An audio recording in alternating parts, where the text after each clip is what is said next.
that, somebody else, that execute that. For example, in Islam, they say that if you drink alcohol, okay, and after that you confess, it's very important. It means that already I'm drunk.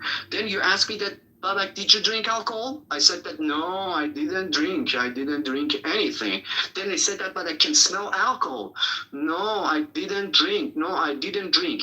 And if, for example, the first slap comes, yes, I drank. Okay, now I catch you already. You got caught. So what does it mean? It means that now they're gonna see that what is the exactly that the punishment, because that already you did a sin. And what is the punishment? The punishment is that they have to slash you. So you should have a power. You should have a power to execute. Otherwise, who's gonna slash you? This is very important things. So, because of this, Islam is not only a religion. Islam is a kind of political. Islam is a framework, is looking for the whole power. Otherwise, they cannot execute, or they cannot watch or monitor the God's commands. When I say God's, means Allah. So, in Iran right now, not in this time, not at this time, also before that, means that many years, when the Arab people, Muslim people invaded, they came to our country and invaded us, okay, at that moment they wanted to rule us. So they said that already, we have some rules there, so then they can govern, they can rule, this big country. And because of this, that already that in our constitution,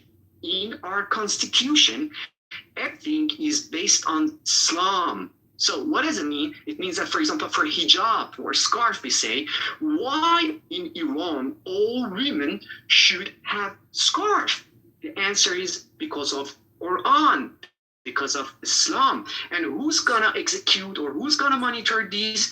Of course, that the government. How do they do that? Because they know about Islam, they accept it, and already they are taking care of Islam. This is the main problem already we have. Yes, and last thing that I want to say that these are the things that very simple, that this is not the whole story.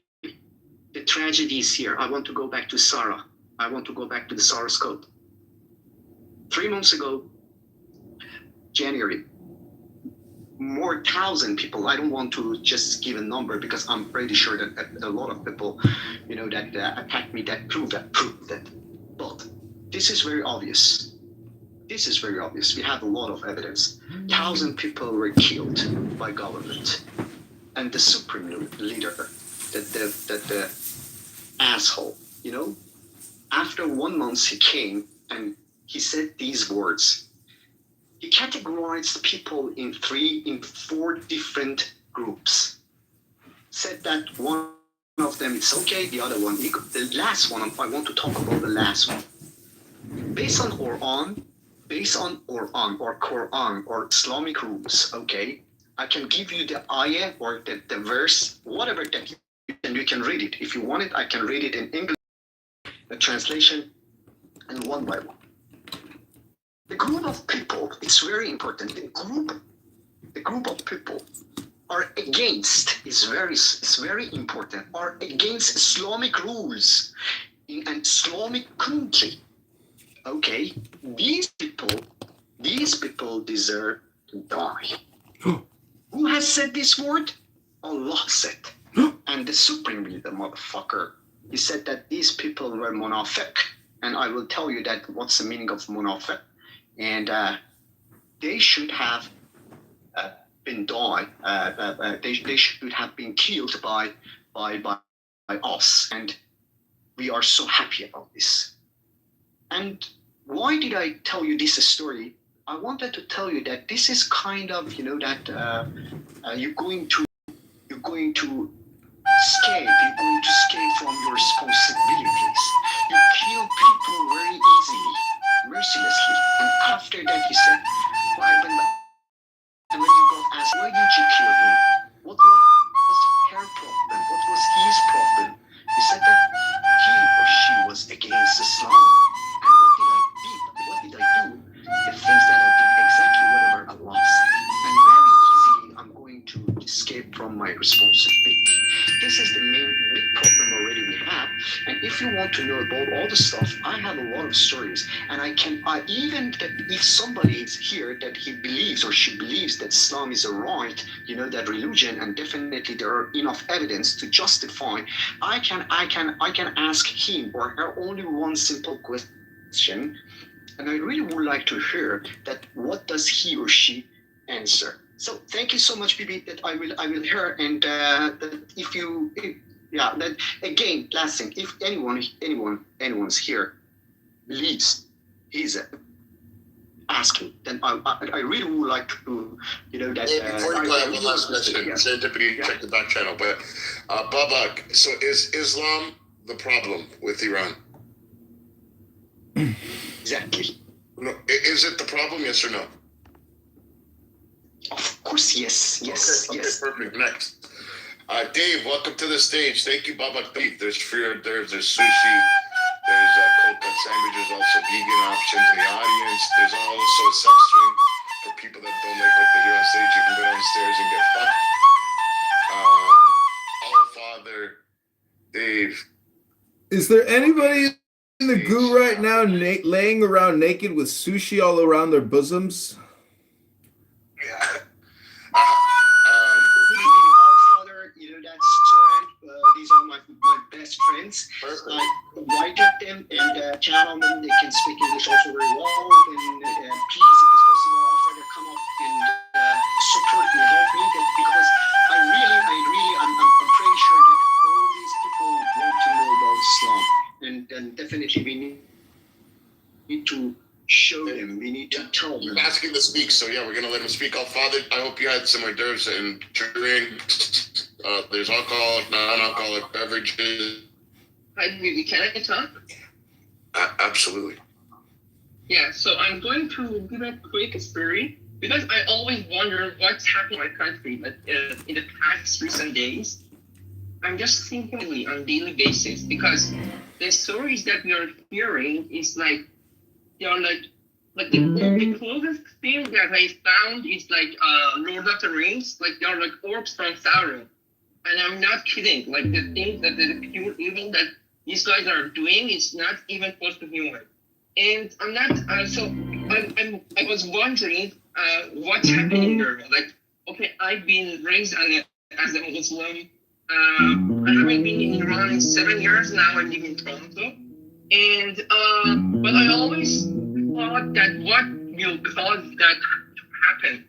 So I started to study about Islam, and then in a way that I haven't done it in my youth, because, for example, 7 years ago, when you're in a country that they will arrest you for drinking water in the street in Ramadan, you cannot talk about this stuff, because in Islam they have a concept, they call it murtad, which means that if you've been a Muslim, and then you want to talk against it, you are sentenced to death, and they are literal death, and something like that happened for me also. So the thing that happens here is that there was a Christian Iraqi.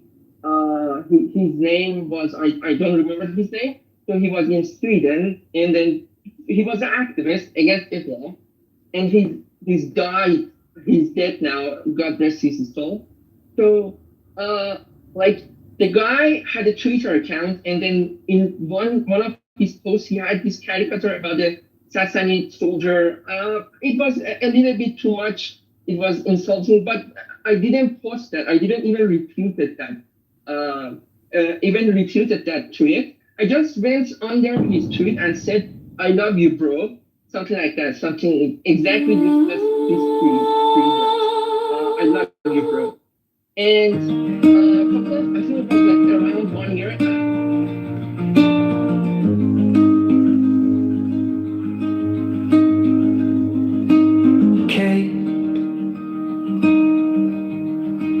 The deepest breath of the day, hold it, count it in your shaking chest.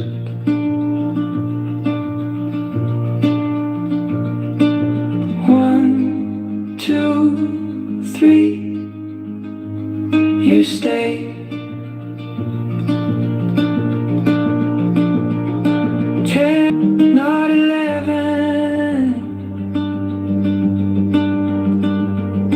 10, not 9. Inhale all the light, all the air, all the soil, all the light. Fill every quiet corner inside. In the name of the Lord of Initiation, Amen. I fly and I alight as an hawk, of mother of emerald on my mighty sweeping wings. I swoop down upon the black earth and it gladdens into green at my coming. 3 children of earth, rejoice, rejoice exceedingly, for your salvation is at hand. The end of sorrow is come. I will ravish you away into mine unutterable joy. I will kiss you and bring you to the bridal. I will spread a feast before you in the house of happiness. I am not come to rebuke you or to enslave you.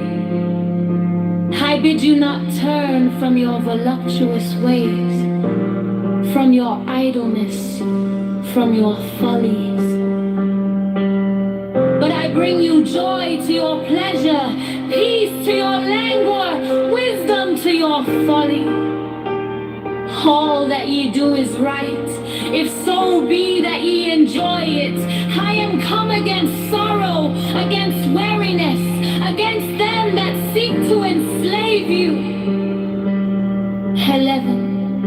I pour you lustral wine, that giveth you delight both at the sunset and the dawn. Come with me, and I will give you all that is desirable upon the earth, because I give you that of which earth and its joys are but as shadows. They flee away, but my joy abideth even unto the end. I have hidden myself beneath a mask. I am a black and terrible God.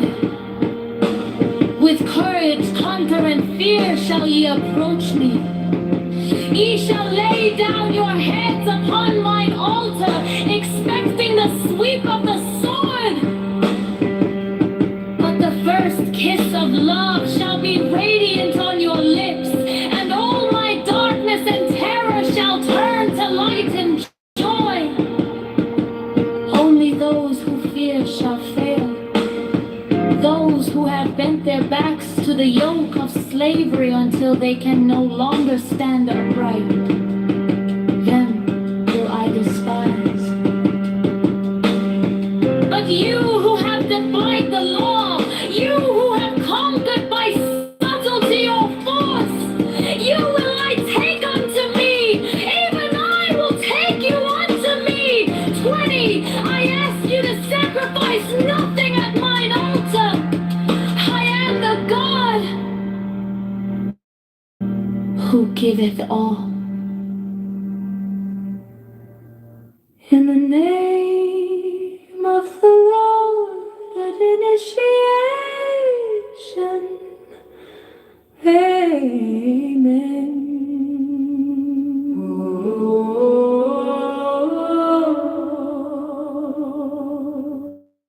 And I fly and I alight as an hawk of mother of emerald on my mighty sweeping wings.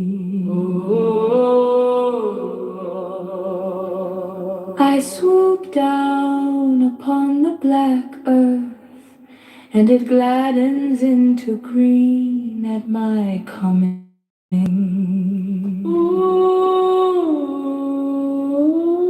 Free children of earth, rejoice,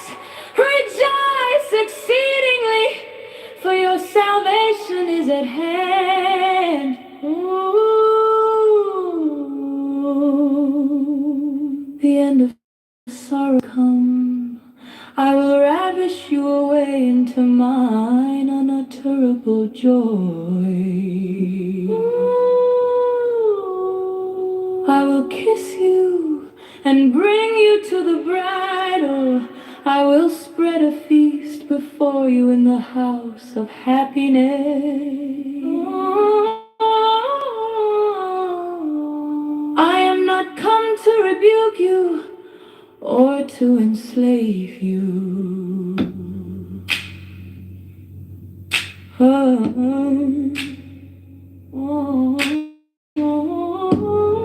I bid you not turn from your voluptuous ways, from your idleness, from your folly. But I bring you joy to your pleasure, peace to your languor, wisdom to your folly. All that ye do is right, if so be that ye enjoy it.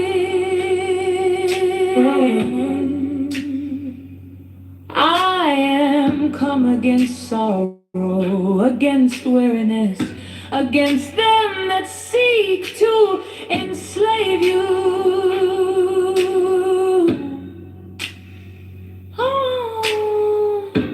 I pour you lustral wine that giveth you delight both at the sunset and the dawn.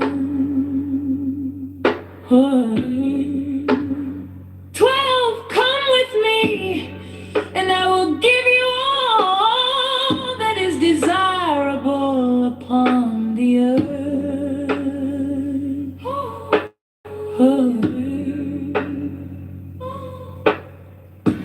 Because I give you that of which earth and its joys are but as shadows.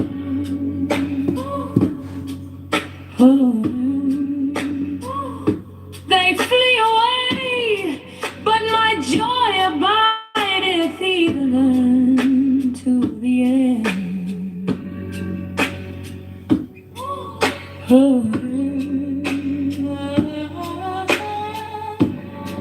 I have hidden myself beneath a mask. I am a black and terrible God.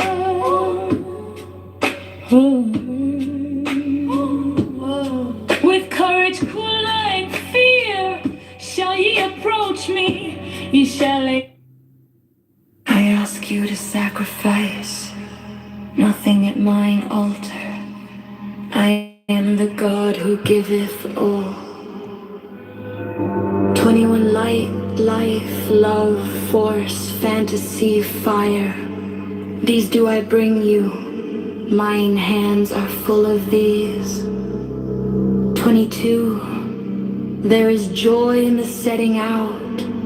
There is joy in the journey. There is joy in the goal. 21. Only if ye are sorrowful or weary or angry or discomforted, then ye may know that ye have lost the golden thread, the thread wherewith I guide you to the heart of the grooves of Eleusis. 24. My disciples are proud and beautiful. They are that he rule their way like mighty conquerors. 25. The weak, the timid, the imperfect, the cowardly, the poor, the tearful. These are mine enemies, and I am come to destroy them. 26. This also is compassion, an end to the sickness of earth, a rooting out of the weeds, a watering of the flowers. 27. Oh, my children, ye are more beautiful than the flowers. Ye must not fade in your season. 28. I love you. I will spring the divine dew of immortality. 29.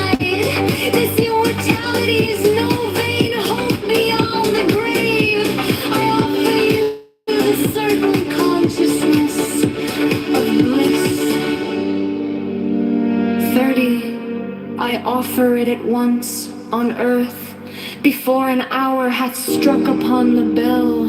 Ye shall be with me in the abodes that are beyond decay. 31. Also I give you power earthly and joy earthly, wealth and health and length of days, adoration and love shall cling to your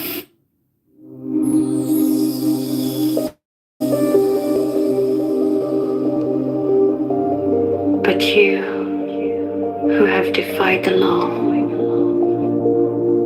you who have conquered by subtlety your force, I am the God who giveth all.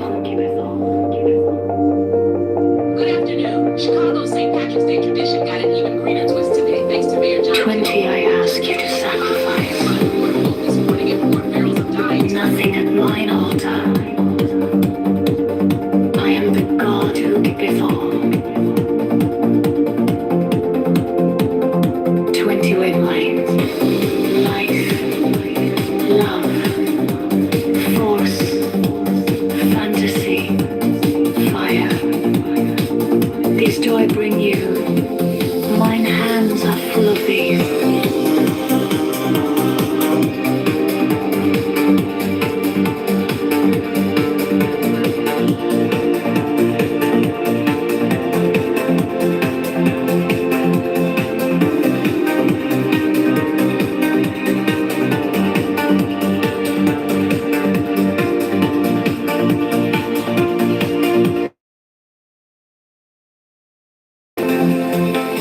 There is joy in the setting out. There is joy in the journey. There is joy in the goal. 20 feet. Only if ye are sorrowful, or weary, or angry, or discomforted, then ye that ye have lost the golden thread, the thread wherewith I guide you to the heart of the groves of Eleusis. My disciples are proud and beautiful. They are strong and swift. They rule their way like mighty conquerors. 25. The weak, the timid, the imperfect, the cowardly, the poor, the tearful. These are mine enemies, and I am come to destroy them. This also is compassion, an end to the sickness of earth, a rooting out of the weeds, a watering of the flowers. 25. Oh, my children, ye are more beautiful than the flowers. Ye must not fade in your season. 28. I love you. I would sprinkle you with the divine dew of immortality. 29. This immortality is no vain hope beyond the grave. I offer you the certain consciousness of bliss. 30. I offer it at once on earth before an hour hath struck upon the bell. Ye shall be with me in the abodes that are beyond decay.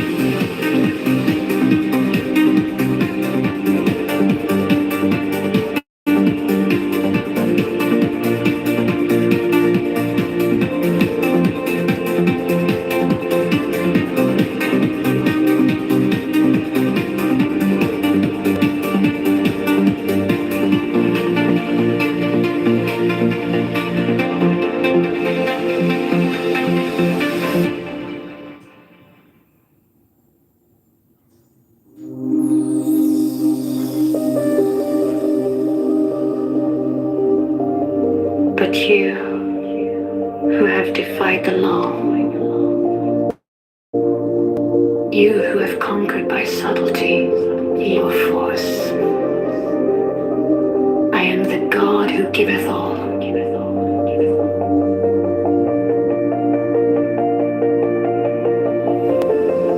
20, I ask you to sacrifice. Nothing at mine altar. I am the God who giveth all. 20 red lines. Life, love, force, fantasy, fire. These do I bring you. Mine hands are full of these.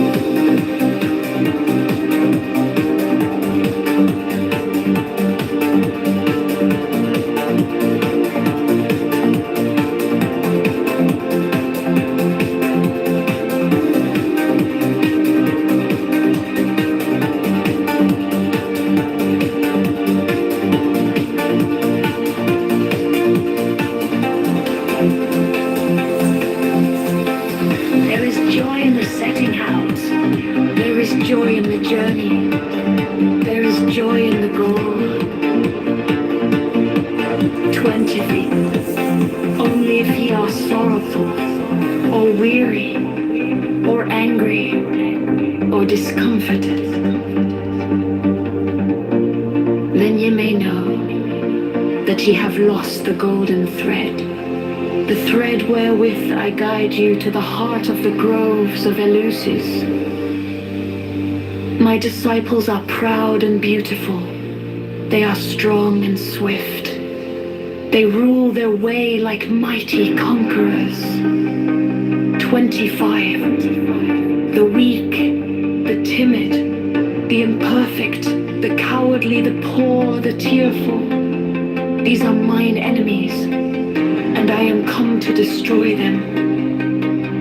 This also is compassion, an end to the sickness of earth, a rooting out of the weeds, a watering of the flowers. 25. Oh, my children, ye are more beautiful than the flowers. Ye must not fade in your season. 28. I love you. I would sprinkle you with the divine dew of immortality. 29. This immortality is no vain hope beyond the grave. I offer you the certain consciousness of bliss. 30. I offer it at once on earth before an hour hath struck upon the bell. Ye shall be with me in the abodes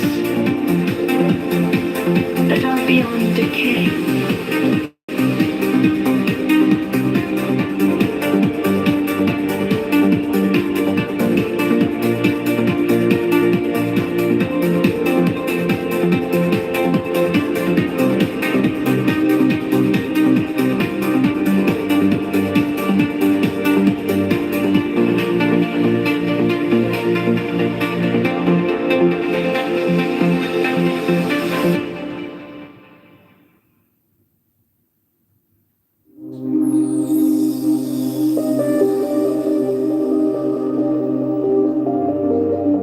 You who have defied the law, you who have conquered by subtlety your force, I am the God who giveth all.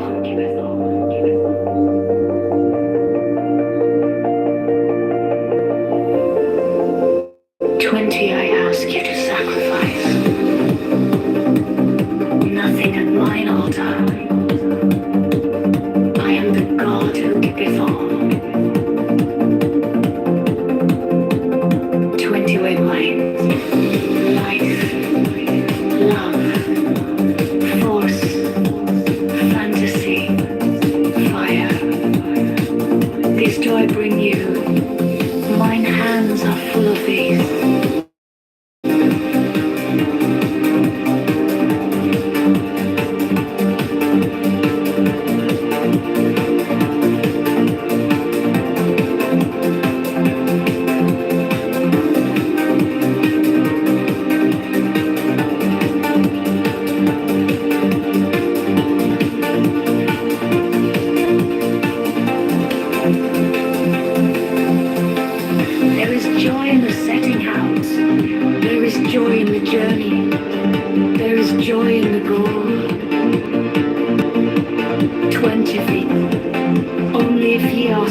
sorrowful, or weary, or angry, or discomforted, then ye may know that ye have lost the golden thread, the thread wherewith I guide you to the heart of the groves of Eleusis. My disciples are proud and beautiful. They are strong and swift.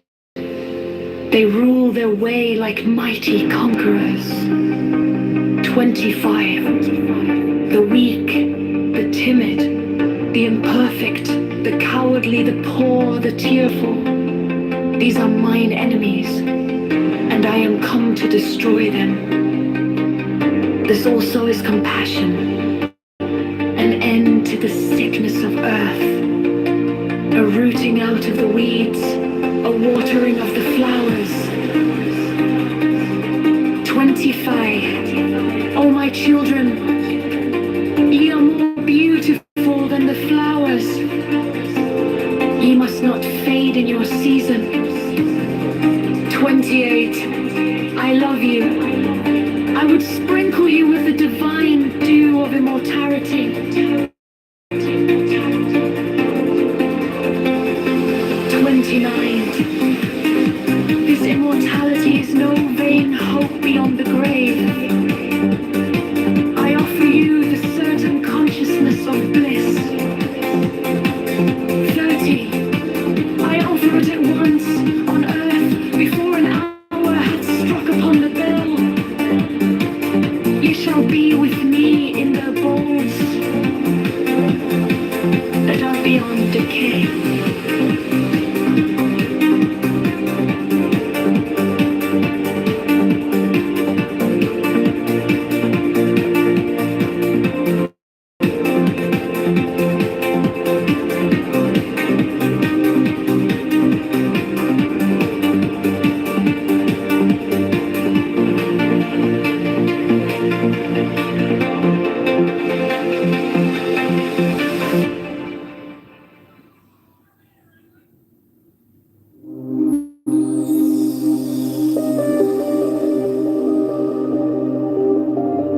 But you, who have defied the law,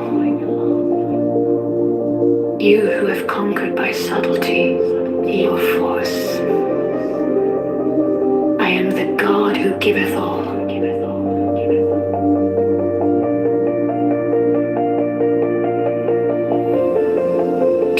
I ask you to sacrifice. Nothing at mine altar. I am the God who giveth all. 20 wavelengths. Life, love, force, fantasy, fire. These do I bring you. Mine hands are full of these.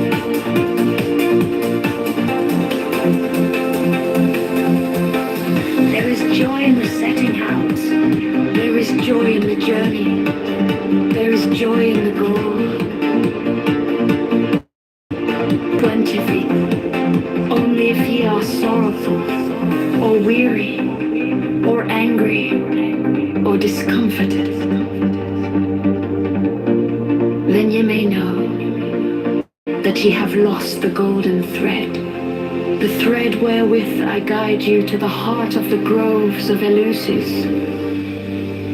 My disciples are proud and beautiful. They are strong and swift. They rule their way like mighty conquerors. 25. The weak, the timid, the imperfect, the cowardly, the poor, the tearful. These are mine enemies, and I am come to destroy them. This also is compassion, an end to the sickness of earth, a rooting out of the weeds,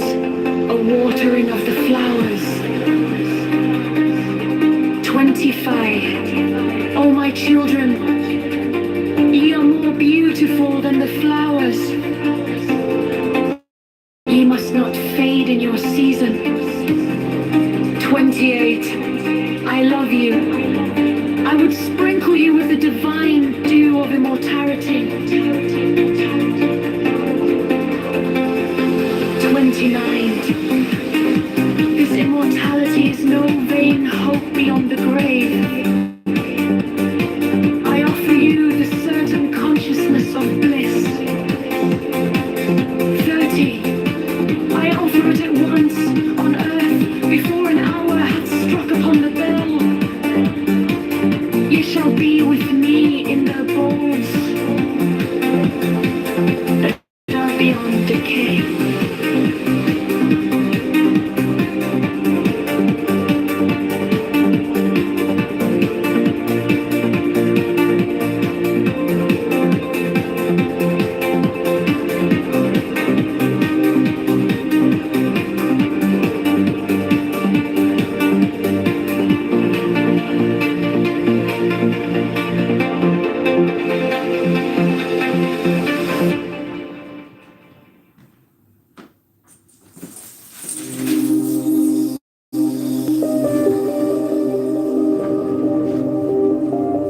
But you who have defied the law,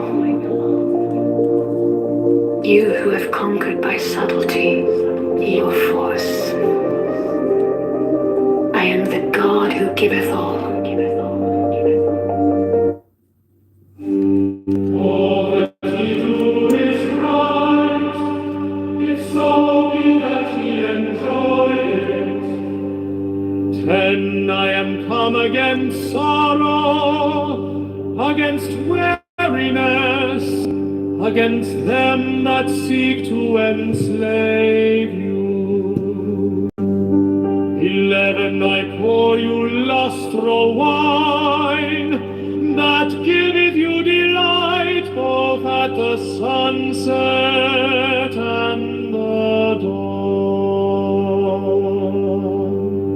12. Come with me, and I will give you all that is desirable upon the earth. 13. Because I give you that of which earth and its joys are but as shadow. 14. Be away, but my joy abideth even unto the end. 15. I have hidden myself beneath a mask.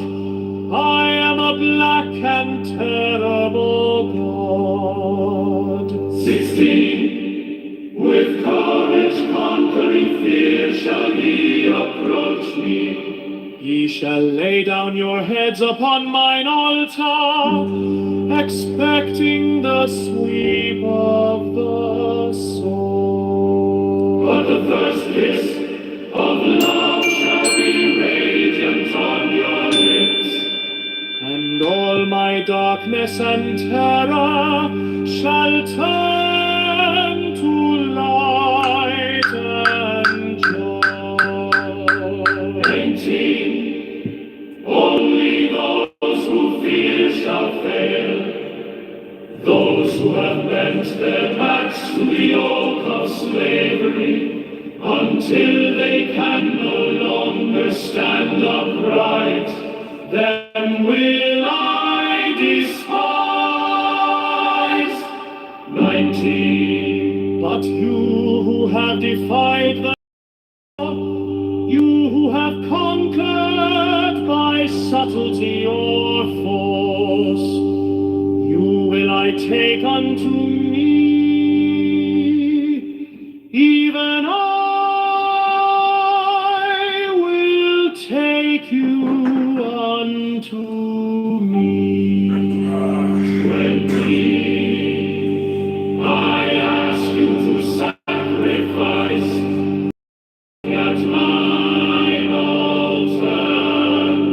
I am the God who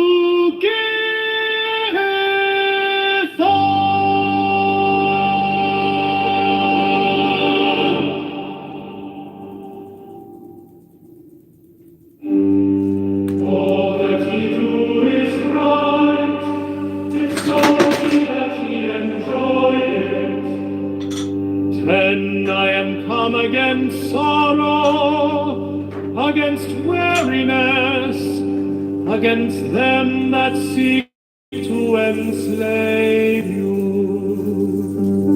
11, I pour you lustral wine, that giveth you delight both at the sunset and the dawn. 12, come with me, and I will give you all that is desirable upon the earth. 13, because I give you that of which earth and its joys are but as shadow. 14, they flee away, but my joy abideth even unto the end. 15, I have hidden myself beneath a mask. I am a black and terrible God.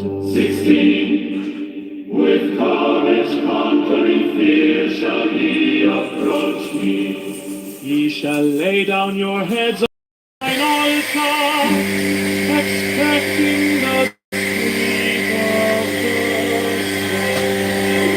But the first kiss of love shall be radiant on your lips, and all my darkness and terror shall turn to light and joy.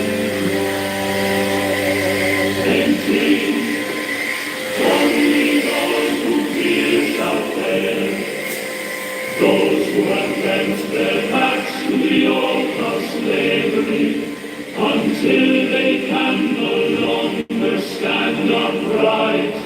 Them will I despise.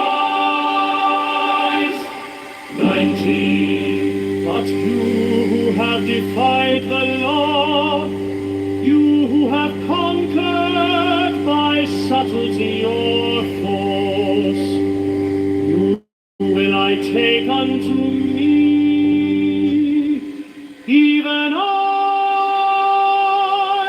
will take you unto me. 20, I ask you to sacrifice nothing at mine altar.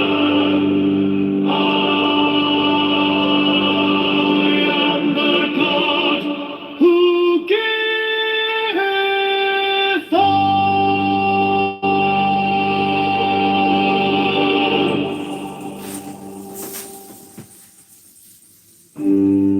all that he do is life, if so be that he enjoy it. 10, I am come against sorrow, against weariness, against them that seek to enslave you. 11, I pour you lustral wine, that giveth you delight both at the sunset and the dawn.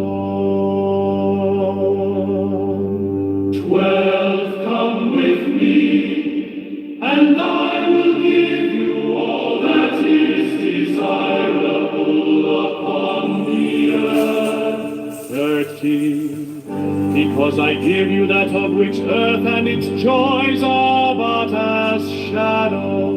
14, they flee away, but my joy abideth even unto the end. 15, I have hidden myself beneath a mask.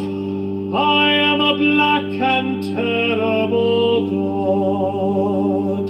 16, with courage conquering fear shall ye approach me. Ye shall lay down your heads upon mine altar, expecting the sweep of the soul. But the first kiss of love shall be radiant on your lips, and all my darkness and terror shall turn to light and joy. 18. Only those who fear shall fail, those who have bent their backs to the yoke of slavery, until they can no longer stand upright, them will I despise.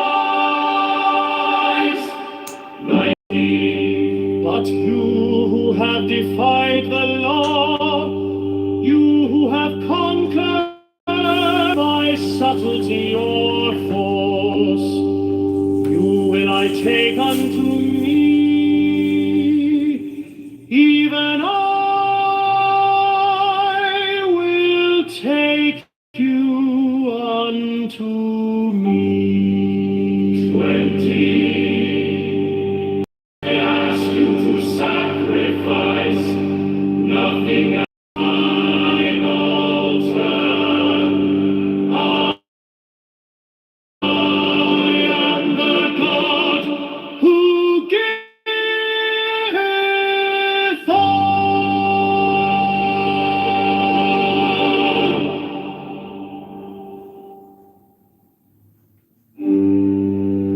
that he do is right, if so be that he enjoy it. 10. I am come against sorrow, against weariness, against them that seek to enslave you. 11. I pour you lustro wine, that giveth you delight both at the sunset and the dawn. 12. Come with me, and I will give you all that is desirable upon the earth. 13. Because I give you that of which earth and its joys are but as shadow. 14. They flee away, but my joy abideth even unto the end. 15. I have hidden myself beneath a mask. I am a black and terrible God. 16. With courage conquering fear shall ye approach me. Ye shall lay down your heads upon mine altar, expecting the sweep of the sword. But the first kiss of love shall be radiant on your lips, and all my darkness and terror shall turn to light and joy. 18. Only those who fear shall fail, those who have bent their backs to the yoke of slavery, until they can no longer stand upright, them will I despise. 19. But you who have defied the law, you who have conquered by subtlety or force, you will I take unto me, even I will take you unto me. 20. I ask you to sacrifice nothing at mine altar. I am the God who giveth all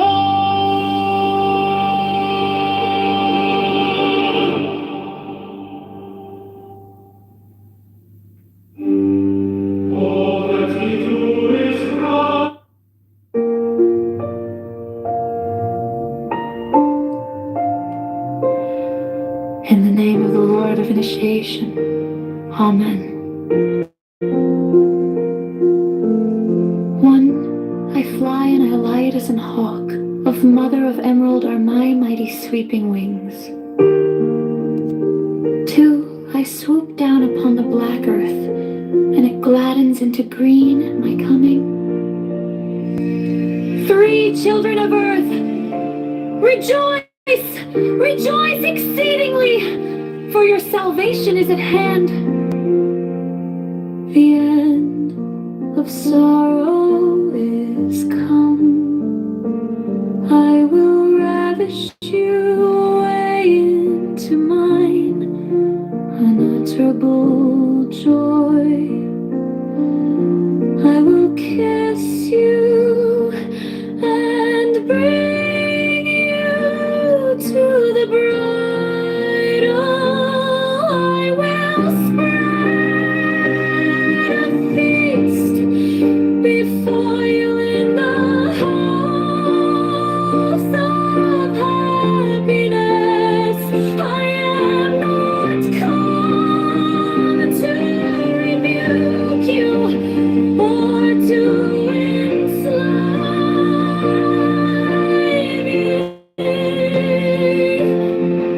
I bid you not turn from your voluptuous ways, from your idleness, from your follies, but I bring you joy to your pleasure, peace to your languor, wisdom to your folly.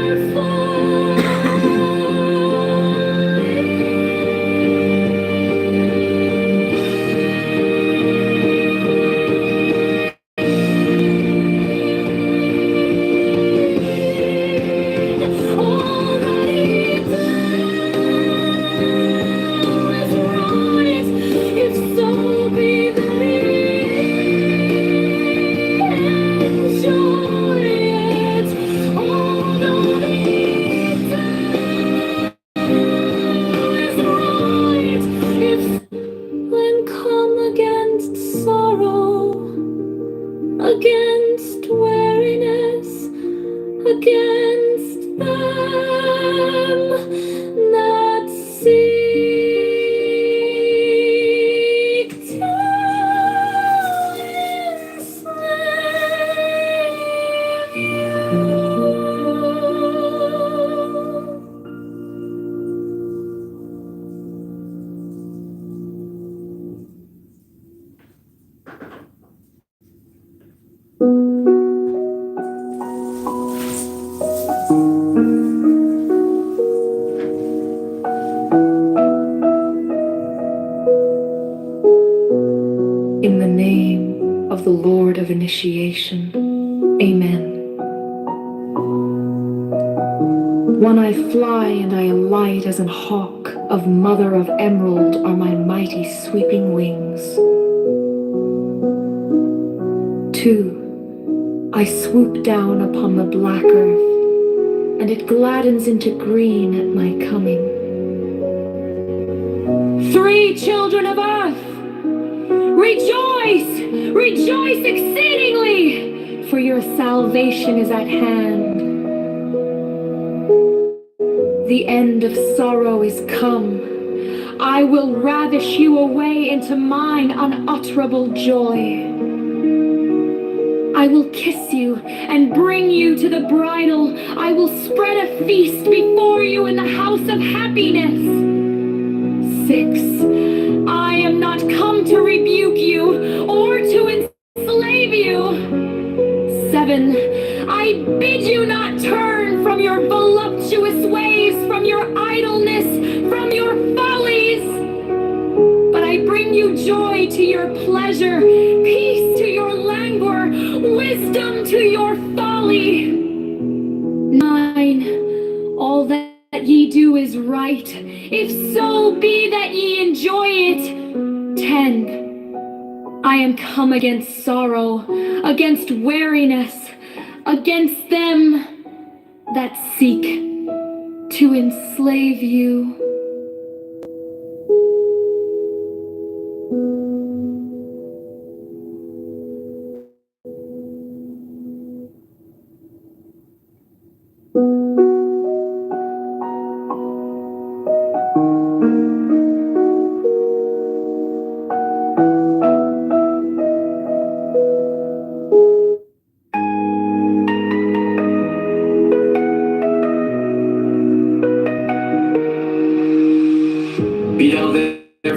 violent and active as the sylphs, but avoid frivolity and caprice. Be energetic and strong like the salamanders, but avoid irritability and ferocity. Be flexible and attentive to images like the undines, but avoid idleness and changeability. Be laborious and patient like the gnomes, but avoid grossness and avarice. 20.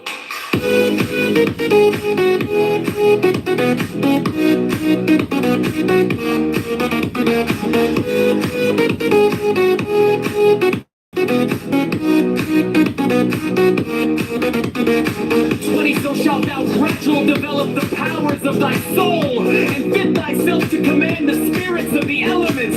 For wert thou to summon the gnomes to pander to thine avarice, thou wouldst no longer command them, but they would command thee.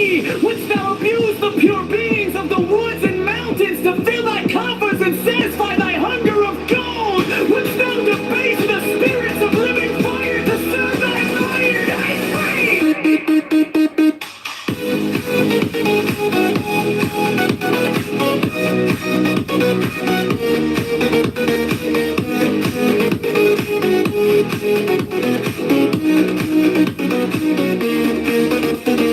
Wouldst thou violate the purity of the souls of the waters to pander to thy lust of debauchery? Wouldst thou force the spirits of the evening breeze to minister to thy folly and caprice? Know that with such desires thou canst but attract the weak, not the strong, and in that case the weak will have power over thee. Over thee, over thee, over thee, over thee, over thee, over thee. 21!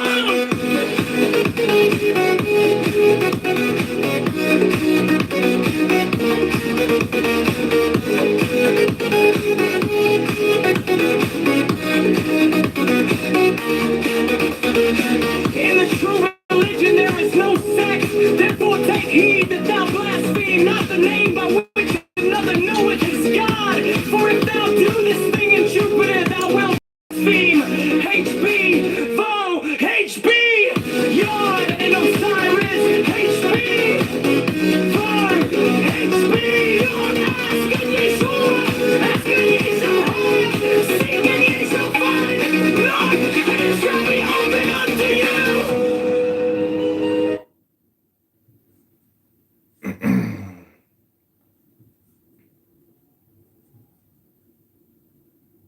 Reality is, and I have a few friends. They said when they came to the United States, the biggest thing that they had issues with was independent women. You know, where the male can get criticized for being irresponsible. You know, whether you're kicking out the boys too long or you're foolish with your money. They both have repeatedly told me they never saw any of that. Steppy, are you saying that they're control freaks? Yes, sir. You're saying they're control freaks? That is something I have learned from my Muslim friends too. It's a college with many. I have friends still to this day who are Muslim, and I know what is written in scripture and what is written in law, but what is actually practiced in behavior looks a lot different. I was hoping to finish. Oh, sorry. I'll wrap it up in 10 seconds, Miss Angel, I promise. And long story short, but avoid frivolity and caprice. Be energetic and strong like the salamanders. But avoid irritability and ferocity. Be flexible and attentive to images like things. But avoid idleness and changeability. Be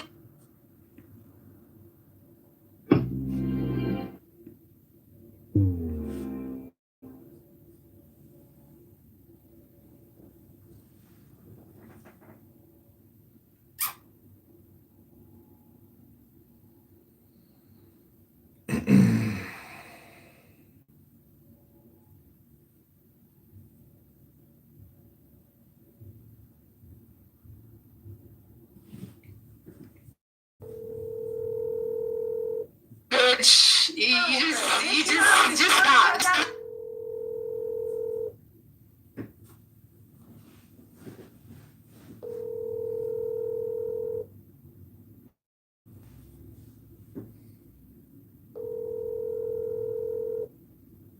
Telephone number 6787776.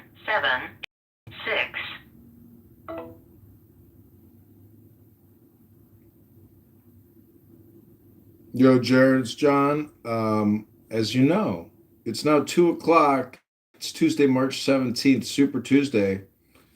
I was calling to find out if you were going to vote. I'm headed over to the library to go vote. I'm going to cast my vote at 4:20. And I wanted to talk to you about the candidates for governor and also for DMV or Secretary of State, Walter Adamczyk.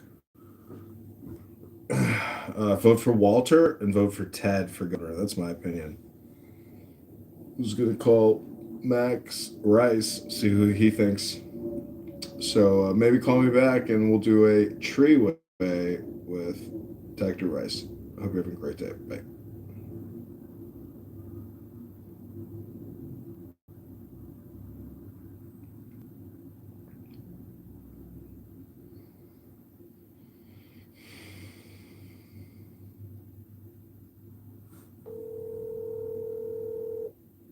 John, Yo.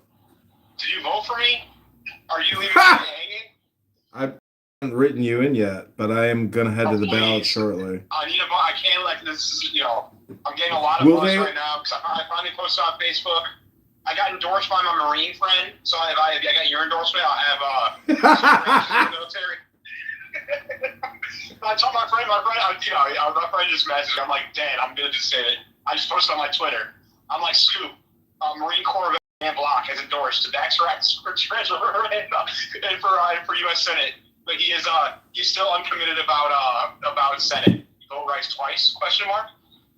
Was my tweet. What's your But if you were But I can add you, right? I'm not. It's not a false. let me ask you a question. If you were to die tomorrow and your funeral was on Shabbos, what would you want, said at your funeral? Like what's your favorite thing to read that you would want read over you in your casket?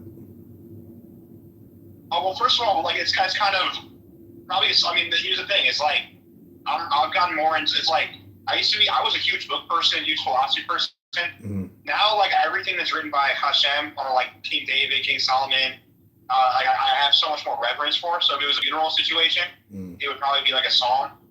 You just pick a number 1 through 150. It don't matter. Yeah. But if you're asking me kind of secular works, I'd want read maybe Before the Law by Franz Kafka, or If by Rudyard Kipling, some shit like that.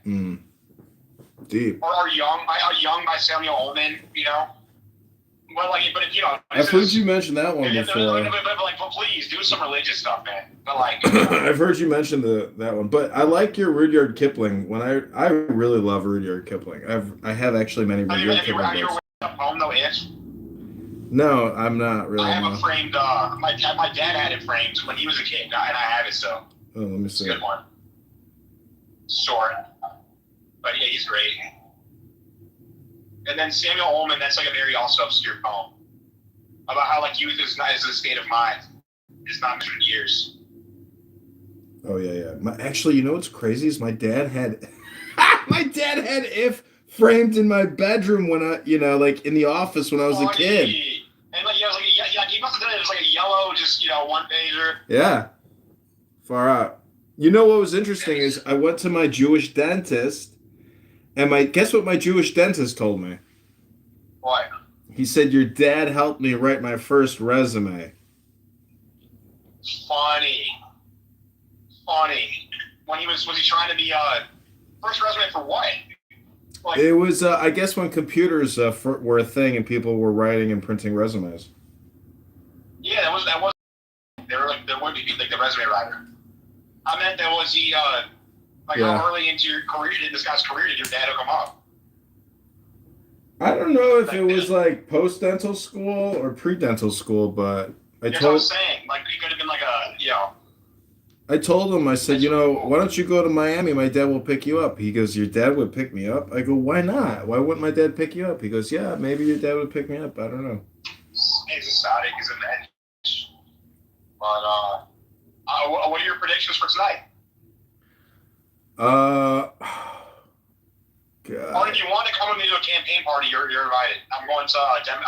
I'm fully invited. I'm not going to get kicked out. I'm tight with these people, but I'm going to Bush Ramalala's campaign party if you want to come. Where's it at? It'll be all Democrats. It's like probably North Chicago, 5 districts, probably like uptown of Rogers Park. I forget the address. I feel really bad for her. She's the one that AIPAC's endorsing her right now. You see that shit? Yeah. Yeah, she's like hardcore anti-Israel Muslim, and AIPAC's endorsing her just to fuck with the cat vote. Wait, why is AIPAC endorsing her? Because they want to split the cat Agabazelli vote. Oh, shit. So they like put $1 million. She's so pissed, Bushra. But she's like actually a good person. She's good people. Yeah, I saw her speak. She's very intelligent. Oh, it's like I've known this forever, and like you don't realize that. And she's not even as extreme as you think either. Like I'm glad. I'm actually glad that this is kind of waking her up. But I've been saying for a long time, she's someone that nothing romantic, nothing like that. She's gonna be a star. I've been saying that even before I met her. And so, well, it's good to kind of invest, in people that you think are going to be successful. That's why I'm friends with you, John. That's why you're friends with me? Why are we Absolutely. friends? No, because you're going to be successful. No, because you keep it real, dude. People often ask me, how do you know Max Rice? And guess what I tell them? Need to know basis. You don't need to know. No, I mean, it's through two people. I don't care. Yeah. What do you say? It's through Max and Zach. Yeah, I said the Republican thing. I'll say like that. I feel we might have met before in Clubhouse. I'm not sure the timeline. No, we never met in Clubhouse. I didn't know you were. I literally thought you were Edmund Dakin or whatever. Really? Because I never met you on Clubhouse. Yes, you did. 100%. Well, if you remember something specific, do you remember something specific? What? Do you remember something specific before knowing me as John Kitover? Yeah, I thought you were Edmund. I thought you had a different name. Yeah, but what was I talking about? You don't know nothing specific, right? It was the same because Clubhouse is all such bullshit. He has like Israel or who gives a shit. No, I'll tell you what. I think your memory's bad because I never talked to you once on Clubhouse. No, I'm saying you might have not talked to me. I might have been in the room. Because I wouldn't have. I remember being like, kind of being like, no way, that's the same guy. Yeah. And yeah, no, that's totally true though. We might have never talked. That's we never talked. But anyways, I met you through Zach and Max. Yeah. See, I met Max at Chabad, and I met Zach through Max, who was going to 1776. And I met Zach since high school because I was good friends with his brother, Sam Shapiro. Yeah. It's a small world, but anyways, good luck to your father, man. I was praying for him this morning. I was thinking about him, looking at his stuff, and I'm just like, I really hope he beats Jen. Really hope he beats her. I'm so confident he is. That's why I'm not doing too much today. And I'll talk to him about this. I'm like, it's in the bag. And it's been fulfilled. And also, here's the thing, too, is it's better for his life to lose. It's better for his health. It's better for his business. Because the thing about all the attacks he's gotten from Republicans, the Democrats they will actually fuck him up. You know what I'm saying? It's not about health. I rewatched those debates. No, not health. I meant like they'll like send the IRS on him and like Democrats are pieces of shit like that. And my dad doesn't have a filter, so he's like said stuff that they can clip, and be like he's whatever it is, So if he loses, actually, I told him it's good for your life, bad for the district, bad for the country. But if you win, it's terrible for your life. But like amazing for the country, amazing for the district, amazing for the Rice family name and legacy. I'm rooting for a Rice family. Nobody, unfortunately, Max. Unfortunately, no one remembers family names. I hate to tell you that nobody remembers that. I got proof. No, I'm talking about like if you really make shit happen. If you're a Kennedy, they do. No. Yeah. I got proof. I got facts, not opinions on that one. Okay. I'm yours. I got facts, not opinions, because I seen it in a museum. They had to pay for the museum. So, anyways, all I'm saying is, it's better to go big, and go. So. I'd rather him go big than go home. I'm rooting for him to win, but also I'm cognizant that if he loses, if Baruch Hashem, that's fine too. Rabboni Shalom, all I'm saying is I watched those debate videos that are recorded, and Jen Davis is one stupid, annoying bitch. And every time... I don't know, but I get to attack her. If she wins, I can just fucking attack her for the next 6 months. So it's not all bad. Well, see, I am so happy I filmed those debates, because every time your dad talks, she looks around. Do you watch her facial mannerisms? They're fucking... She looks like a psychopath. She looks like a psychopath! She acts like a psychopath! She basically... She dresses like one too. There's a clear disconnect, and that's why she hires Eric Anger and stuff. There's a disconnect between reality. You can't dress that way. Did you see her? The one where she wasn't wearing, like she had no pants on? Who does that shit? Could you imagine, like, Eric Anger cutting her toenails in a nail salon and, like, accidentally, like, cuts her foot? And he's like, absolutely. I'm sorry, but I slipped. And she's like, you cut my fucking foot open, bitch!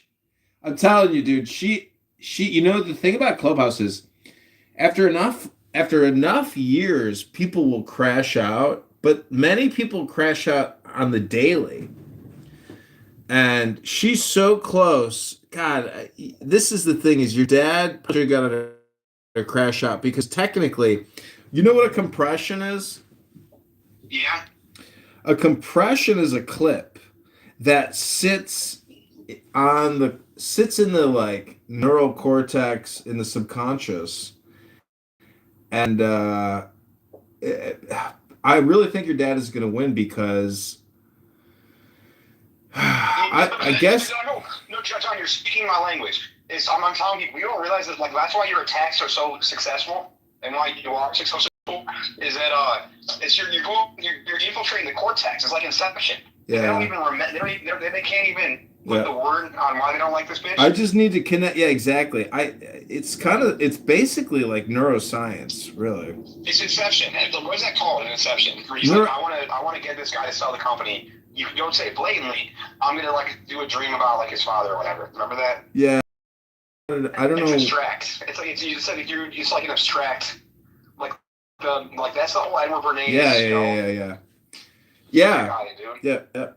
Yep. Abstract. It's so crazy. Is if you ask somebody to define abstract, now we're getting to like the essence, because that's basically kind of what it is. It's like every single person's body is like a mixture of vapor. And it's a question of how do you get them to sniff your vapor, which is like saying, how do I fart and get you to smell it, and then give me your opinion on the smell of my fart? Because when someone can actually tell you the smell of your fart, that's when you know you've connected with that person.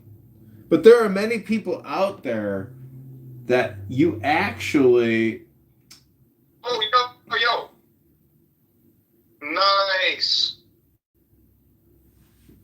The Wall Street Journal reached out to me. Do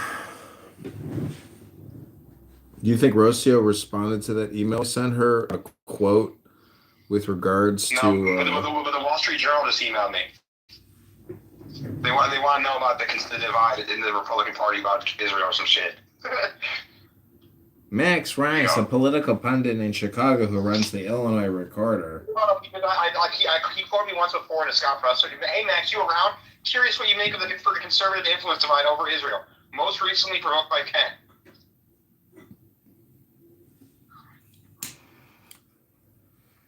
Well, bro, I think you are actually probably responsible for getting somebody on the ballot. But who? I don't know. We'll see. Well, I got to get going, man. Good talking to you, man. I'll be around. If you want to come to North Chicago, let me know. There's several parties going on. like political parties. Rabbana Shalom. We'll talk to you soon. That sounds good. Bye. Bye.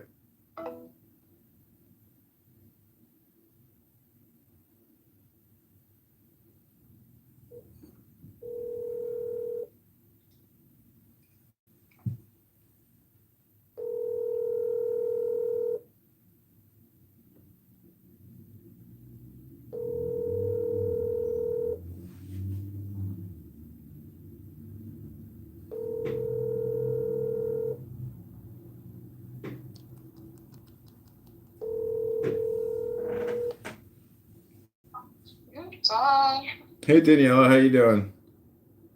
I'm sitting under a heat lamp, getting my hair done. You know, that's what's happening right now. What was that actress's name who played Cleopatra? A famous woman with the black hair. I know, she's gorgeous. What was her name? Well, there's different Cleopatras. I don't know which one you're talking about. The one I'm thinking of, yeah, she's stunning. I have to look up. She's stunning. Yeah, I haven't seen her. That was the only movie I saw her playing. Well, she's really famous. Let me look her up. It's Elizabeth Taylor. Well, she's one, but there was another one that I'm thinking of. Well, I'm just thinking about Elizabeth Taylor, meaning that like she spent her life dedicated to aesthetic and personal beauty. And I'm just saluting your dedication to always taking care of yourself and making yourself number one in your life. You know, Rabbana Shalom. Oh, God. Well, I spent all morning cooking for the dogs, taking them for a walk, cleaning the house, cleaning the oven. So, you know. Why do you have to clean the oven? Like, I have tenants and they make such a mess in the oven. I never make a mess in the oven. What's wrong with people? No, I've never. This is my first time in my life cleaning an oven. I've never cleaned an oven before. So, do you know how to clean an oven? Have you ever done it? I have, yeah. Oh, you have? I've never done it. So, like, What a mess. I think I got inspired because I saw some Instagram ad for household Amazon finds and products, and the girl was cleaning an oven. I was like, oh. And I looked at my oven. I was like, damn, this thing's a cleaning too. So, yeah. So I bought the spray.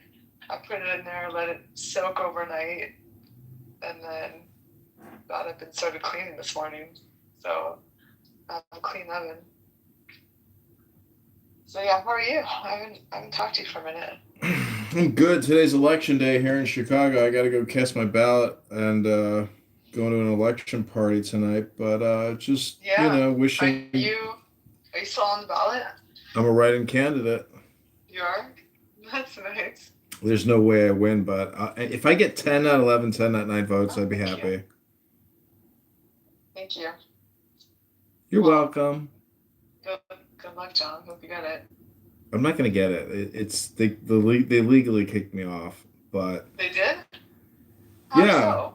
Because they challenged all my signatures, and you have to have 1,550 signatures, and I only had maybe like 400, 500 signatures. Wow. That's my estimate. I don't know the true number, but I turned in 1,650. And my complaint is they audited me, but they didn't audit my competitors. That's not very. You know what? Instead of running as a Republican, you should have just said you're running as a Democrat. They wouldn't have challenged you like that. You should just run as a Democrat and then get elected, and then but see, the thing is, I already figured out a loophole. What is it? You run as a libertarian. No, nobody votes for that. People only vote for the party. They don't even know the names. You should try again and change it. Vote because you're in Chicago. So you wanna run as a Democrat. I couldn't do that. That would be betraying my ethics, my morals, my virtues. I'll never do that. No, you can just do what you want once you're in office. That's what they all do. This is what trans people do. I would never do such a thing. What do you think Mamdani did? The point is, I will see the thing is, Daniela, that's not true strength. True strength is authenticity, and I just don't feel that in my heart. I could never run as a Democrat because in Chicago, I have a pin from 1883, which is from the Chicago Republican National Convention. And the truth is, we've been on for 140 years. You know, this country 140 years ago sold itself out, and then 100 years ago, then 70 years ago. I would never betray my and try to lie and try to deceive the voter. I'm just saying, look at all the lies Mamdani told to get elected into office. So many lies. He ran on all the lies, right? And then, John, how did he get all the fucking Jews in New York to fucking vote for him, you know? Well, the thing is, you actually meet people, and then you're responsible, you know, for that person that you've met and taken to your company. And if you've been compromised, meaning like, you know, you're being blackmailed, God help you, because that's a horrible place, that like a horrible type of lifestyle. Yuck. Yuck and ich. I know. I'm just saying. I'm just saying too. There's people out there that have been blackmailed, Daniela. Like, but it's not just that. It's like personal. You know, when you film somebody committing a crime and you are in possession of that video, you now influence that person.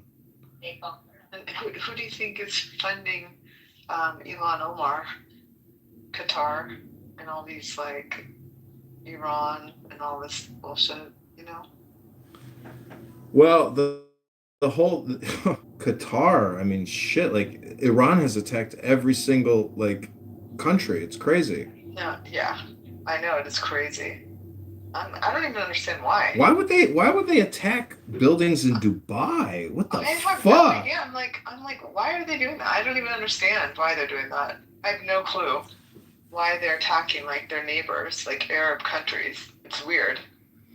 Anyways, I saw a video of a guy in Iran who's an IRGC commander, and he was like walking around with children and grabbing them by their necks and their heads because he was afraid a drone was about to hit them. Oh, it's scary. You know, these kids were screaming and crying, saying, "Why are you doing this to me? Why are you doing?" They're dragging children with them so they don't get nuked or, you know, blown up. Did you know that that they're letting IRGC into Canada? Or IRGC members? Did you know that? Yeah. Have you seen that?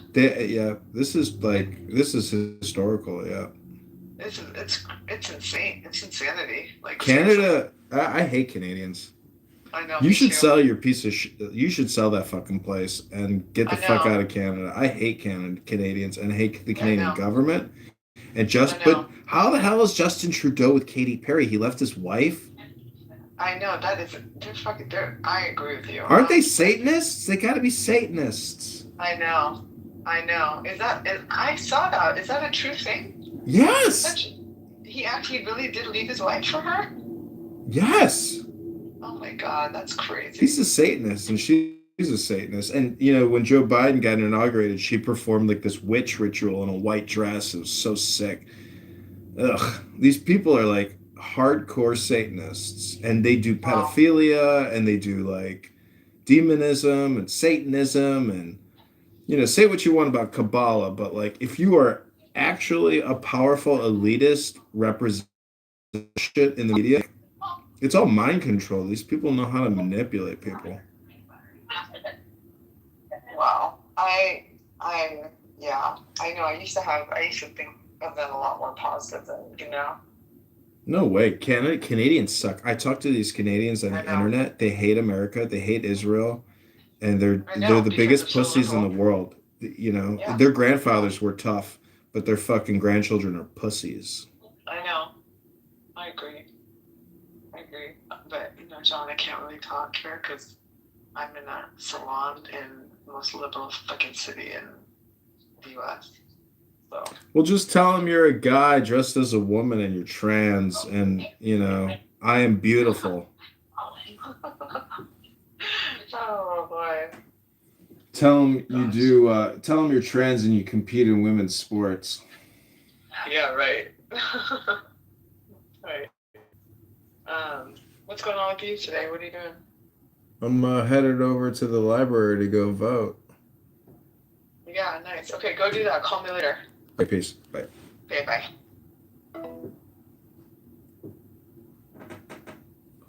We roast them all here on the election day. Call my mother back real quick.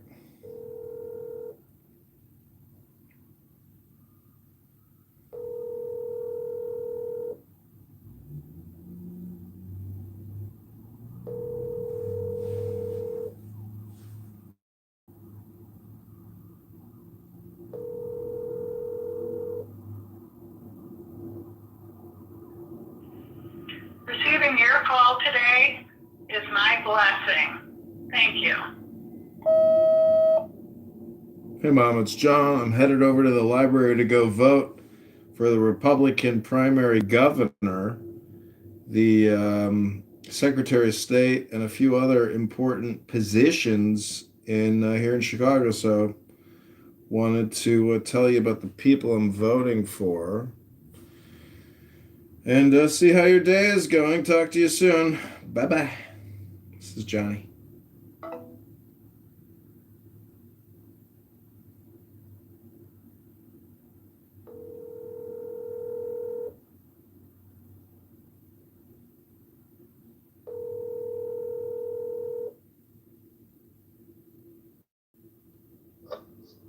Hey, what you doing? I'm headed to the library to go vote in the primary. What are you doing? Thinking about whether you're going to write your own name in. I did that one year. Yeah, that's a good point. You excited about today? It'll be interesting to see if I get mentioned, but I doubt I will. I don't think I'll get mentioned.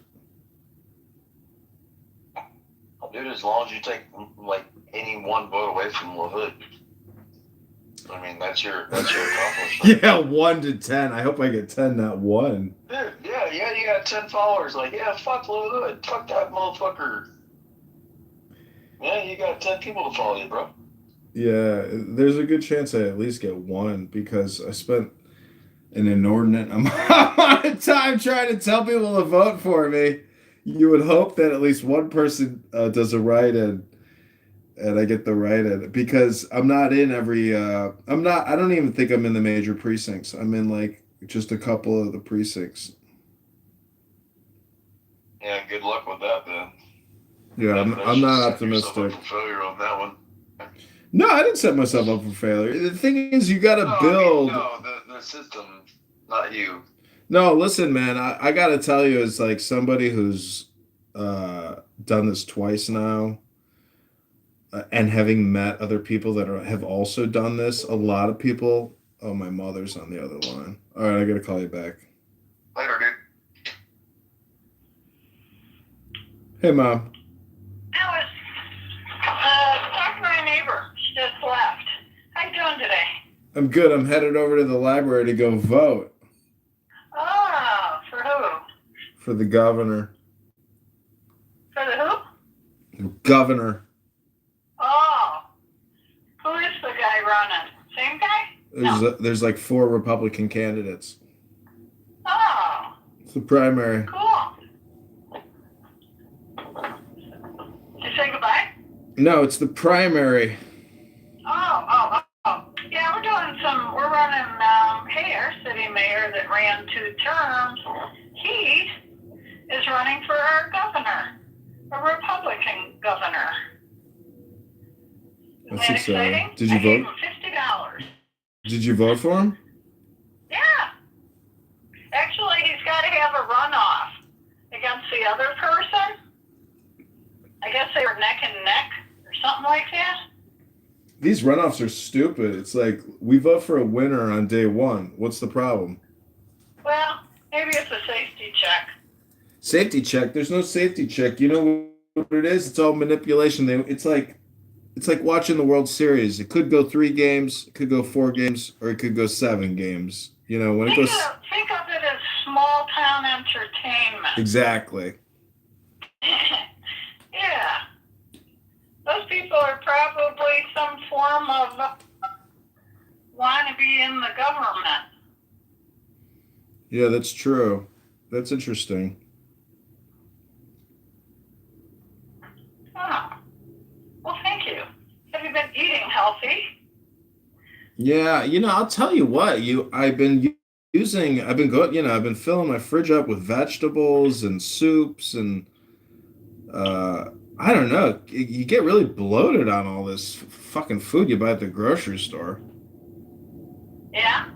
It's like if you go out and you eat chicken, I don't know, if I just do carry out, it seems to be easier on the diet. Like freshly cooked food seems to be more digestible.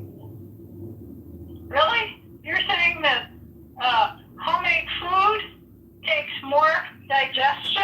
I wouldn't call what I'm eating homemade food. If it's touching plastic and then I put it in my body, I would say that's prepackaged, and that's basically what I'm complaining about. Uh-huh. Yeah, I drank some water out of a prune bottle, a plastic little jug, and Dollar Tree has them, and then I mix them with anything. I feel guilty. You're using that plastic for water. Actually, most of the water I drink is out of plastic. Too bad for you. But that's because I'll tell you the plastic. Gummies like she does. Too bad for her. No, I'm saying plastic water is probably healthier than drinking the water out of the tap, which is highly chlorinated. Yeah, but it's fluoridated. tested. It's tested. You know what's it? I'm trying to accomplish a shitload today. You know what, Mom? One more thing. You know what else is interesting is I prefer the water out of my bathroom sink than I do my kitchen tap sink. Why is it? Because it's cold. Interior. It's cold. Not exterior wall. It's colder. Water's warmer. It's colder. Colder. Oh, I like warmer. But I don't know. It's like a psychological. I think it's like for some reason I just think it. Very sensitive this winter. My teeth.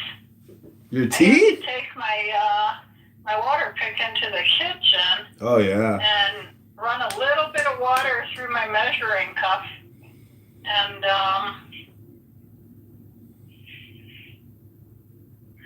do my teeth twice a day. I agree. Yeah, I didn't like doing them in the kitchen, but it's the only place I could get warm water. I used my water pick last night, and I accidentally used way too cold water, and it was like so intense, it was painful. Oh, see? Oh yeah, it must still be cold. We're gonna be 90 on I think Friday. I can't stand the idea. Okay, say goodbye. I have to get back to my work. Okay, I'll send you an email with my ballot. I'll talk to you soon. Okay, love to see it. Okay. Oh, and thanks again for the bathroom. Love you, Johnny. Thank you Hey, for calling. thanks for the bathroom. I really enjoyed it. Oh yeah, I get to see your big self. I was really impressed because I caught, all that caulk you removed. I was the one that put all that caulk in. I know. And so. I don't think there's anybody dumber. Yeah, I never, I never should have put the caulk in to begin with. That's where patience is. You don't have. Well, I tell you, I just didn't know. I didn't know about grout. I didn't know grout existed.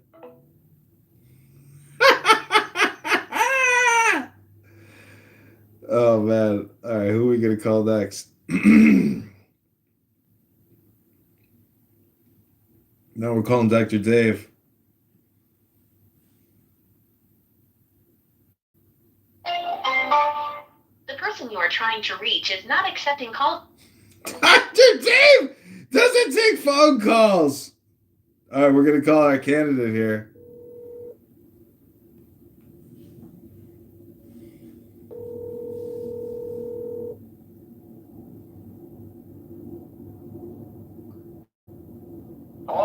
Hey, Walter, it's John. I'm about to go vote for you.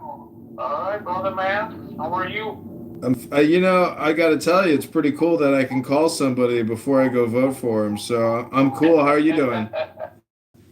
I'm doing good. I'm just driving everywhere, polling places. Everybody wants me this place, this place, this place. I'm like, I'm only one person. I can't go to all the polling places all at one time. You know? It's crazy. You know that, right, John? Well, I did. I was an election judge once, and dude, it's way too much work even being an election judge. It's crazy. It's a lot of. I hate. I would hate to have to go to all these polling places. I mean, if I was actually on the ballot, yeah, I would care. But you're on the ballot, so Mazel Tov, Mazelito. What's Mazelito mean? It means Mazel Tov, but it's like the Spanish way of saying Mazel Tov. I see that guy on the guy from the Diamond District. He's on Mazelito. Exactly. That's where I got it from, Mazelito. I like that guy. He's funny, man. He's funnier than shit. These videos are so funny. They sell the knife with the emeralds and the diamonds, and some girl comes by. She says, "I'm gonna buy this knife. I want it now. Give me the deal now." So funny. Yeah, man, Moses is the funniest guy on there. Yeah, that guy's amazing. I mean, it's so crazy how they have turned the jewelry business into like a YouTube video business, Hey, some of it, they have to. I mean, they got those machines, because there's always these, they're not natural diamonds, they're lab diamonds, so they got to test all that. So yeah. Different prices, too, because everything fluctuates. Gold fluctuates, they're like scrapping this. Or there's a website called diamonds.net that lists GSA diamond. So if you're a diamond, if you're a jeweler and somebody wants to buy a diamond, you can just show them the actual index and say, what's your budget? Here's the index, Yeah. But then basically you become a jeweler, so you got to know how to do settings. Yeah, I mean, everything is fucking set. Everything is planned out. It's marketing. You got to market yourself as the guy who provides diamonds to men that want to get married to their queens, to their wives, to their destiny. You got to market it. No, each diamond has a fingerprint. The fuck is that noise? That's a diamond. A diamond just fell from the sky. What's that? What's the Beatles song? I like to watch those diamond movies and stuff. All I'm saying is, you know who runs that business? The Hindus, the Dindus. What, the diamond business? Yeah, they've taken over the diamond business. No, it's the Russians got the diamonds. India got a lot of rubies. What's that town called in Belgium? Is it Benjamin? It's not just about who has the rubies. It's the polishers. Antwerp, you got the diamonds in New York. I get it. That's the wholesale, but the whole thing is the people who polish the stones. Those are the magicians. Those are the brilliant people. Those are the people who give you the diamonds at wholesale. Yeah. I got a friend. He goes to India 3 times a year, and guess what he does? Diamonds. He don't pay no taxes. Yeah. He comes in with a box of diamonds. He don't pay no fucking import tax, nothing. Where the fuck am I at? Holy fuck. Where are you at? Where's your driver's license at? No, there's different things. Real estate always goes up. Certain things, the people that are making money off of diamonds are actually people getting them, not the person who's receiving them. Because the diamonds fluctuates prices too. It's all objective. It's all man-made. It's It's all all from the objective. ground. Objective, It's a piece of subjective. rock. That's what I look at. It's a piece of rock. All right, so wait, I wanna ask you about another. Who vote for governor? Because I'm thinking about voting for Ted. I mean, Ted is fine. Don't go with Bailey at all. You know, you gotta go at whoever has the most money. Who has the most money they could fight? JB. I mean, I guess I'm going with Ted because I talked to him. It's either Ted or Heinrich or whatever his name is. Hinder, I know the people around him up in Barrington, and I know that he answers my phone calls. So he's down to earth guy. Yeah, he seems very intelligent. He's what? He's Ecuadorian and Polish. Yeah, that's what I like about him. He's Polish. That's what I like about him. He could be something else. You never know. Yeah, and I talked to him on X Spaces, and he seems so intelligent and sincere that, and the fact that I spoke with him, if I've ever spoken with somebody, to me, I'm totally going to vote for you because I know you, I've met you, I've spoken with you. Got this fucking heartburn or some fucking shit. You're like shit today. I don't know why. Listen, today is your day. You got to try to relax as much as humanly possible. Don't road rage, It's your day. This is your big day because, this is it. Like, today's so exciting for you, and I'm getting ready to go walk over to the library to vote for you. Now, what about my opposition? How's she? She got a high percentage? I don't know, dude. This is so crazy. You're talking about how many people you think are going to vote total? 4,000, 6,000, 10,000, 30,000? How many? 700,000. You think 700,000? Oh my God, that's wild. This is statewide, my brother. Oh my God. Yeah. Oh my God, this will be exciting for you, dude. This is huge for you. This is huge. This is statewide, my friend. No, I'm excited. Shit. I'm excited to vote for you. I feel like fucking like garbage. The Tribune and Herald, the Daily Herald, is fucking with me. I'm like, you endorse her, but most of our stuff is similar. The Herald, and they fucking they endorsed her, and then they want to see me later on for what? Well, all I can do is give you some advice in the now, and do you know what that advice is? What's that? I only have one best solution for you. Guess what it is? Bend over? No. Come on, I gotta do some research. No, guess what my last name is? Kitover. Yeah, bend over, kid over, but I've been hearing that my whole life. No, but what I'm telling you is the magic, this is honest to God, I've done a lot of interviews, and this is what I really like to say is, just take the deepest breath of the day, hold it for 10 seconds, 10, not 11, 10, not 9. Oh, because of fucking pee-pee. So, where can I park my fucking car? Dude, you're the Secretary of State. The Secretary of State parks his car on the fucking front lawn. It goes in, takes a piss, and says, "Hey, the next Secretary of State is here, Walter!" And everybody's like, "Oh my God, the Secretary of State is here."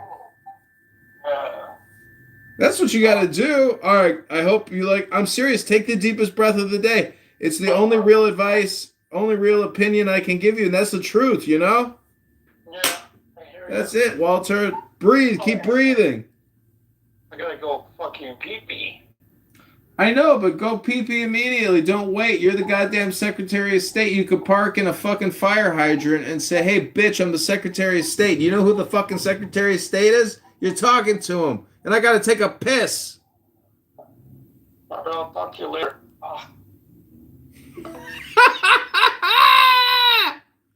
That's the Secretary of State candidate. Unbelievable. Fact. Please state your name after the tone, and Google Voice will try to connect you. IRGC Commander Hendifar.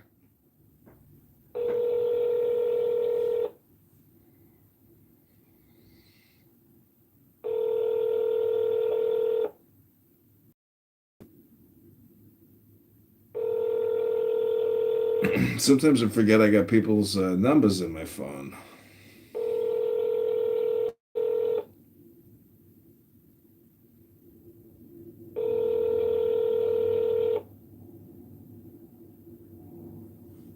The Google subscriber you have called is not available. Please leave a message after the tone. دلم برا خیلی تنگ شده.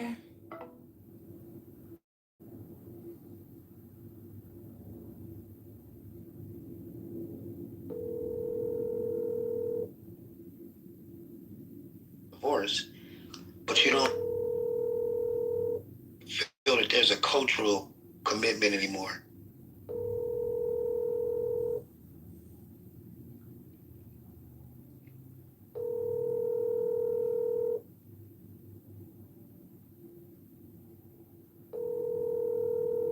Your call has been forwarded to voicemail.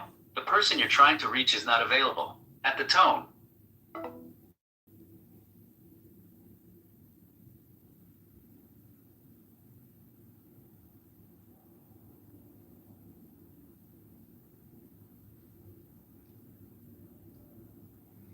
Hey Victoria, it's John. I'm about to head to the library to go cast my vote for Republican governor and Secretary of State. If you're voting today, vote for Walter Damchick for Secretary of State. If you're voting for governor, vote for Tad. That's who I'm voting for. And I hope you're having a great day and you had a happy St. Patty's Day and you and your parents are having a great time in Chicago. This is John. Take care. Bye.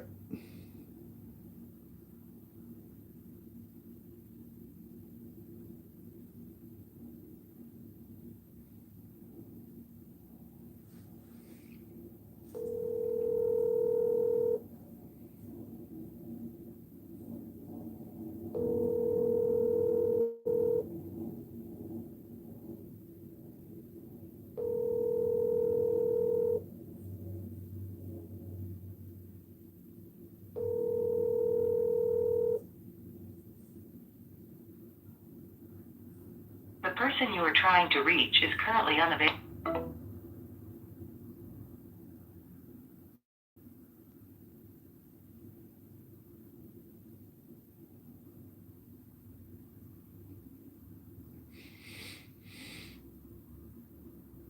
Hey, Dad, it's John. I'm headed over to the Jefferson Park Library to go cast my vote in the Republican primary for governor. I'm voting for this guy named Ted, so that's who I'm voting for governor, and Secretary of State, this guy named Walter, and then a couple other people.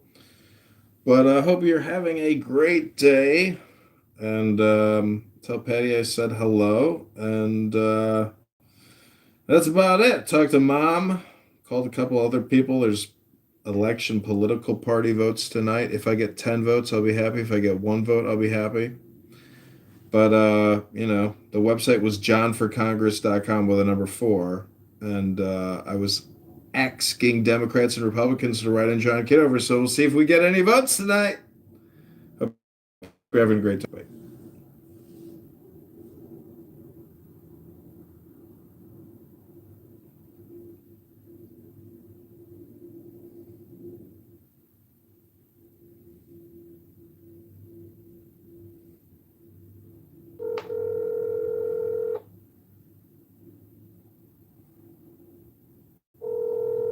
Okay, so the census.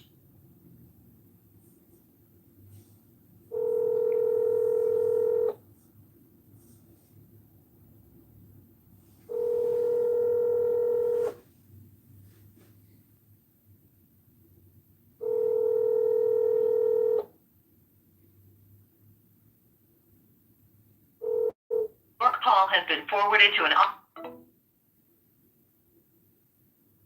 Hey, Uncle Earl, it's cousin Johnny or nephew Johnny. I'm in Chicago going to the Jefferson Park Library to cast my vote for Republican governor candidate. This guy named Ted, and then this other guy, Walter, that I've met who is running for Secretary of State, and a couple other people. But I hope you're having a great day. And just saying, Rabbana Shalom. Talk to you soon.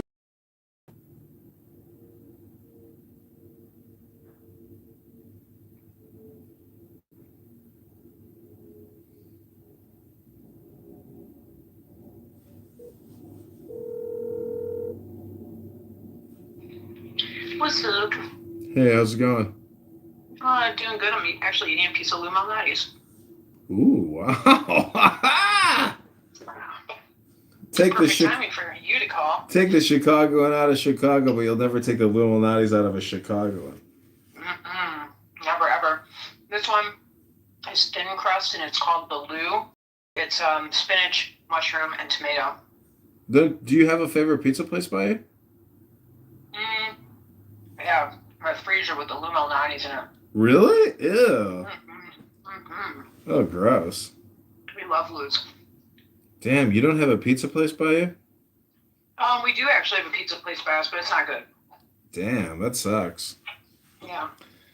Oh, that's the thing over here. Lonnie's won't deliver this far, so you got to go pick it up. But I've never picked up Lonnie's from here. But there's this one place. What's it called? It's like Italian, but wow. I mean, I just get garlic now on the pizza. I don't get anything else. I just get garlic. That's it. Cheese pizza with garlic. Yep. Ultimate fatty's dream. I can definitely feel it like in my blood. Like the fat in my heart. Like I definitely can like feel how like arterial sclerosis works. Interesting. But when I make a chopped salad, I feel the opposite, you know?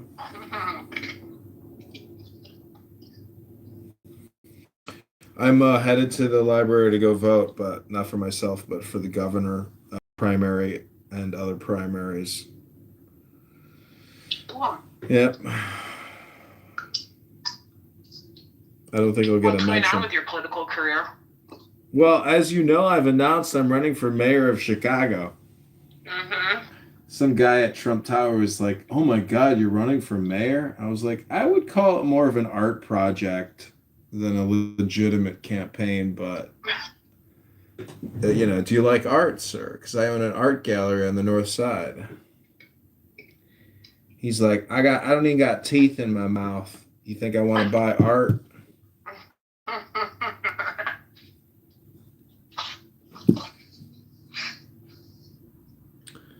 But yeah, I'm gonna go vote. Then I'm gonna go to the gym, and for the most part, everything's pretty good.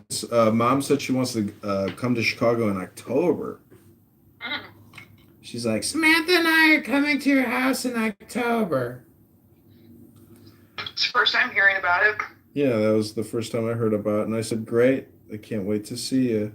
I said, "You do." I said, "You do the greatest grout work," because I took a bath yesterday, and I cleaned it real good, and I took a hot bath, and because it's better than my bath. That bath is deeper than my bath. So I get to experience her handiwork, and honestly, God, I don't even. I guess it's not as hard as you think it is, but I don't know. You just tape it and then slam the grout in there, I guess. No, she was saying how you have to use, was it her finger or something? It's about the placement of it and that equal distribution on and making sure it's that nice little seam at the bottom. I'm hoping she can do my second floor now because I effed that up with grout, but I figured the grout was better than bugs, getting through and more black mold. Did you just cover black mold with more grout? No, I mean I scrubbed it and cleaned it and then I caulked it.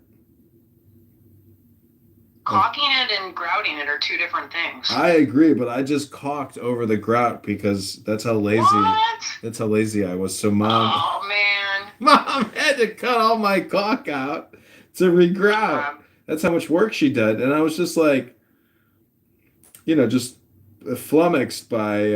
I had no idea that grout was a thing. I didn't even know that was a thing. Oh, okay. That's how little I know. Right on. Anyways, what are you doing today? Gonna go to the gym later. I don't know, kind of a quiet day today. Yeah, nothing really new here. I just going to vote is like such a big thing. I feel bad for people that like don't even vote, and then like the excuse that it's just the primary, like it's just the primary. It's like, yeah, but like if you vote for the winner in the primary, then you're like getting to the second level of like contributing to that person's, ascendancy. So it's kind of exciting. Like I voted Trump 3 times. So, and then I feel like, could you imagine if people like accused me of being like, you supported fascism and genocide? And it's like, did I really? Like, I don't think so. Like there was a reason why I voted for him. Just in the same way that people that voted for Obama say, I voted for Obama for a reason. It's like, okay, what was the reason? Are you any plans to visit Dad? Yeah, I mean, I'd like to go to Miami, I'd like to go. I changed my Hinge profile to South Beach and Boynton Beach, etc. And there's just like, I don't know, it's just beautiful women everywhere. There's a lot of divorced women in their like 30s that have kids. Beautiful women, but they're basically looking for their next host.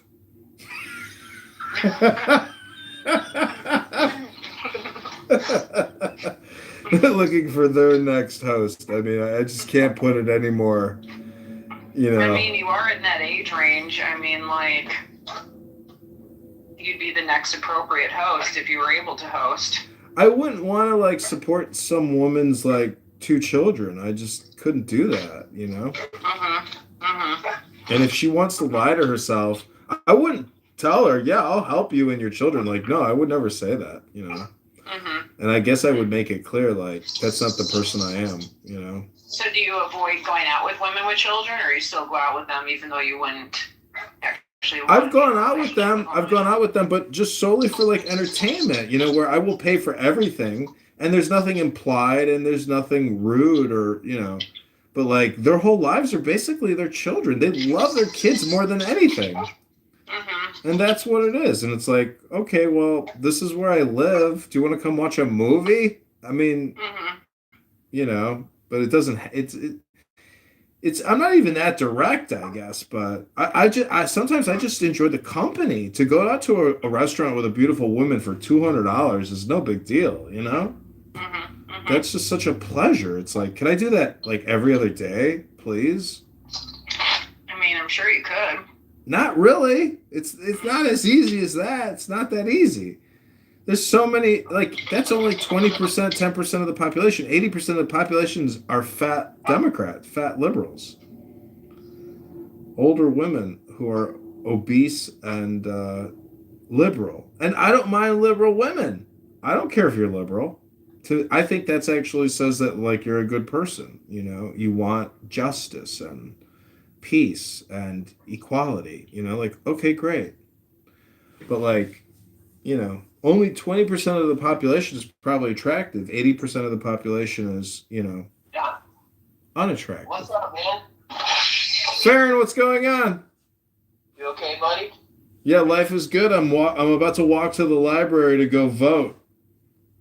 Oh, dude, congratulations. True American doing your thing. And thank you for your service. You're welcome. How are you doing? Man, I'm fucking living the dream with your sister. She keeps my shit together, dude. Serious, though. How many dogs do you guys have now? What, 6 or 8? I'm losing track. We got that one under the car. Lives there. Yeah, you probably attract other dogs to the pack at this point. We're running zone defense, so it's like, it's just fucking, like, we're good. It's all mayhem. All the time. Dude, I saw you in your fishing photo, and I was like, man, you're like a river predator. Not really. I'm a river dweller, but the fish do not fear me at all. In fact, I think sometimes I see a middle finger come flying by as they swim upstream to go fuck and make babies.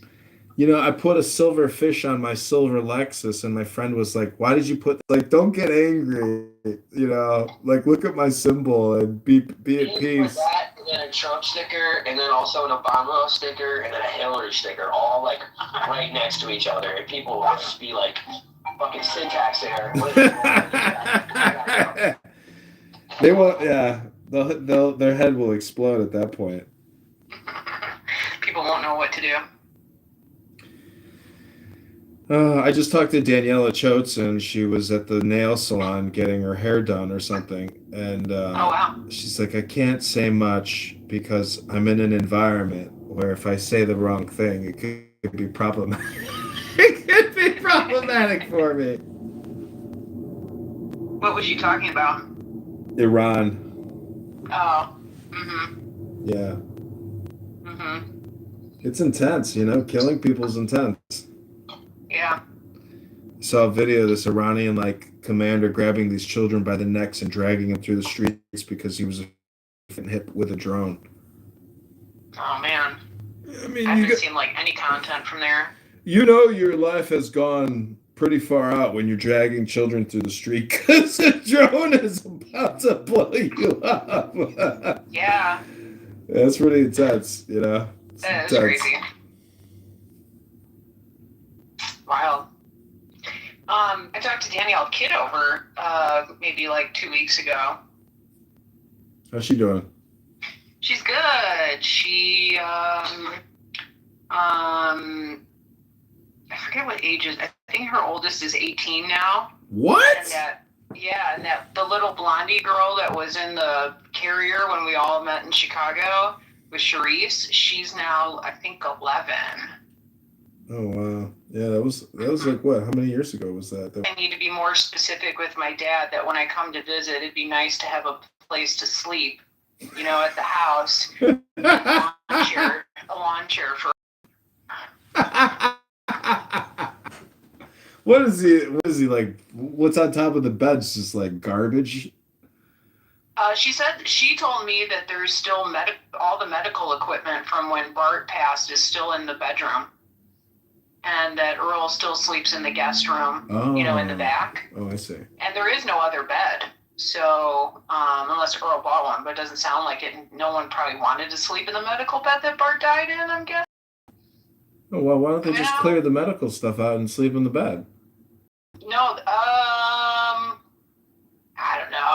I didn't ask, but, Linda died in that bed. I just don't think anybody wants to crawl in a bed that someone died in. I have shat in a bed. I have puked in a bed. And you told me one time, just flip the mattress. I was like, that's genius. I never thought of that. So every mattress has 2 lives. Some don't. Some of them, they kind of make this. I know. It's true. Yeah, it's not. It used to always be. Now sometimes. And I bought a brand new queen bed to get delivered to go into that room because Earl had taken over the room that I normally stayed in. The one in the back, and I refused to sleep on that couch after so much pain. So I ordered a new bed, and then when I moved, I was like, fuck you, I'm not leaving this mattress for Earl. It was $1,000 or something. Oh, shit. So I called Roberta, who I had reconnected with that lived nearby, and I was like, dude, do you want a brand new queen mattress? She was like, oh my God, yes. And I was like, Roberta Miller? So she came over and took the mattress. Roberta Miller? Yeah. Oh my God. Yeah, I actually just talked to her 5 days ago. How's she doing? She's good. She still lives in Florida. Her and her husband bought a house. Leah lives in a suburb of Chicago and is super happy there. Oh, good.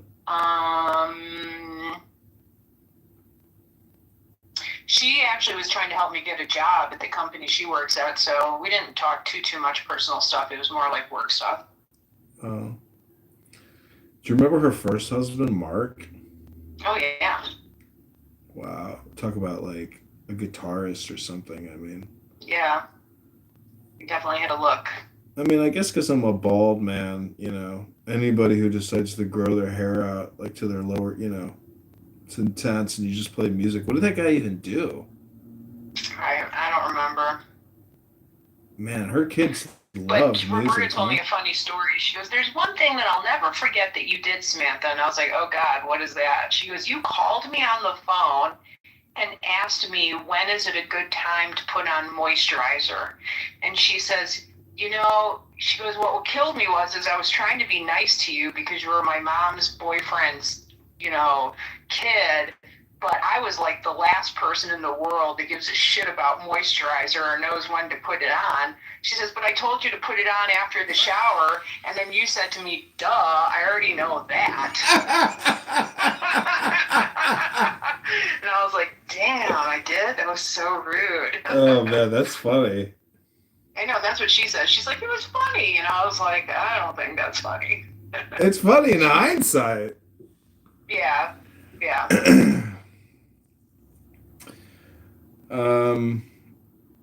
Yeah, well, anyways, what are you guys doing this week? So we have 2 weeks left. We're in Forks, Washington, where we've been here all winter, and the winter fishing closes in 2 weeks. Like, you can't be on the rivers anymore, like 2 weeks from today. So Farron's gonna probably try to fish as much as he can over the next 2 weeks. I don't know. I usually try to have like a task or two every day to do, but I'm just kind of going with the flow. And then we're going to go back to Ellensburg. Yeah, a little bit of a change of scenery coming up soon. Oh, man, well, I don't know. You know, I don't know, smoking weed, doing yoga, making videos. It's like, I told Dr. Silverman, I was like, you know, if you filmed videos of yourself just drilling cavities, I was like, your video business of drilling teeth could become more profitable than your entire dental practice. And he was like, no way. And I was like, well, Dr. Popper, she proved that her, you know, what's the skin doctor called? Wait, I gotta tell you a story. So 2 weeks ago, we're hanging out here, and there's a guy in from Chicago who's fishing, and he's with a guide that we know. And I was sitting at a table with him talking. He's like, "Oh, I'm a dentist." And I was like, "Oh my God, I love dentistry. Can I ask you some questions?" And he was like, "Yeah." So we had this long conversation about dentistry. And I was like, I gotta ask you if you know my childhood dentist in Chicago. Is it? And I was like, "Dr. Silverman near Northwestern." He's like, "Of course I know Dr. Silverman." And I was like, "I love Dr. Silverman." Such a small world. Yeah, he's really talented. He said, you know, your dad helped me print my first resume. I was like, really? That was like pre or post dentistry, but I said, well, that's so cool. I said, if you fly to Florida, maybe he'll pick you up at the airport. He goes, your dad would pick me up at the airport? I said, yeah, why not? I don't know if Dad would pick him up at the airport. Dad won't even go to Miami to meet the Riches to see Todd's final flight. You know, what? Do you know anybody that's ever lived in a monastery?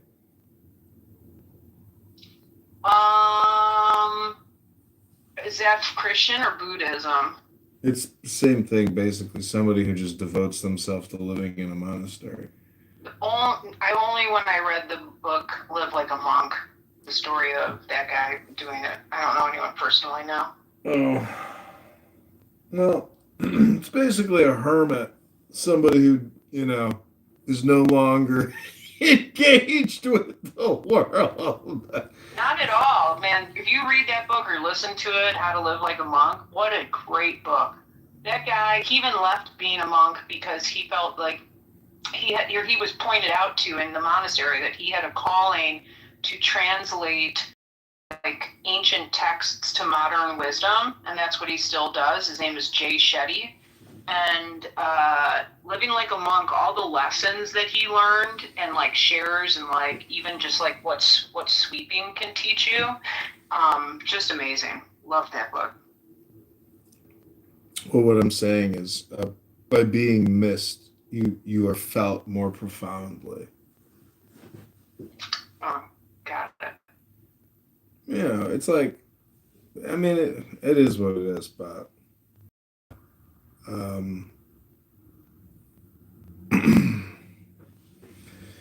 yeah, I mean, I gotta go vote, and then got more paperwork to do. And I lost the unemployment insurance appeal, but they said there's a final appeal if you want to take it to the Cook County, circuit court. So I'm gonna Google this week to try to find an attorney in Chicago if they like specifically advertise for unemployment insurance appeals. But that's like $20K, and then I appealed the IRS EEOC complaint, and so supposedly I'm getting an administrative law judge to preside over a hearing. And but yeah, I mean, and then I'm gonna file to run for mayor in April. Hopefully April 1st on April Fool's Day. May you have fun in all of the adventures you choose. Yeah, I mean, it's an experience. People are like, what is a woman? What is a cell phone? I was like, it's an experience.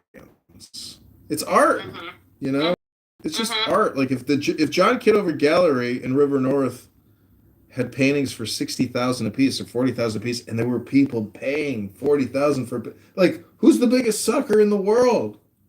The difference being that, like, if there are people who actually have a intention of making the community better, you doing it for art is noise.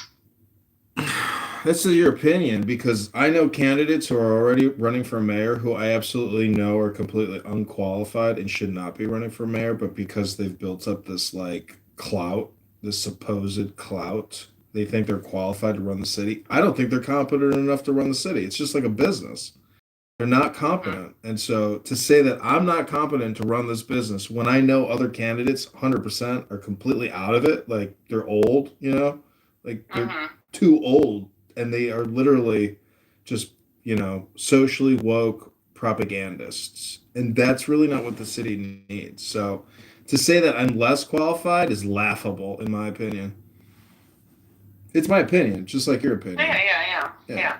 It's an opinion. So the thing is, that's what my art is. It's forcing the question of, like, even if we were to automate governance on AI, like, that would be better than what we have now, I think.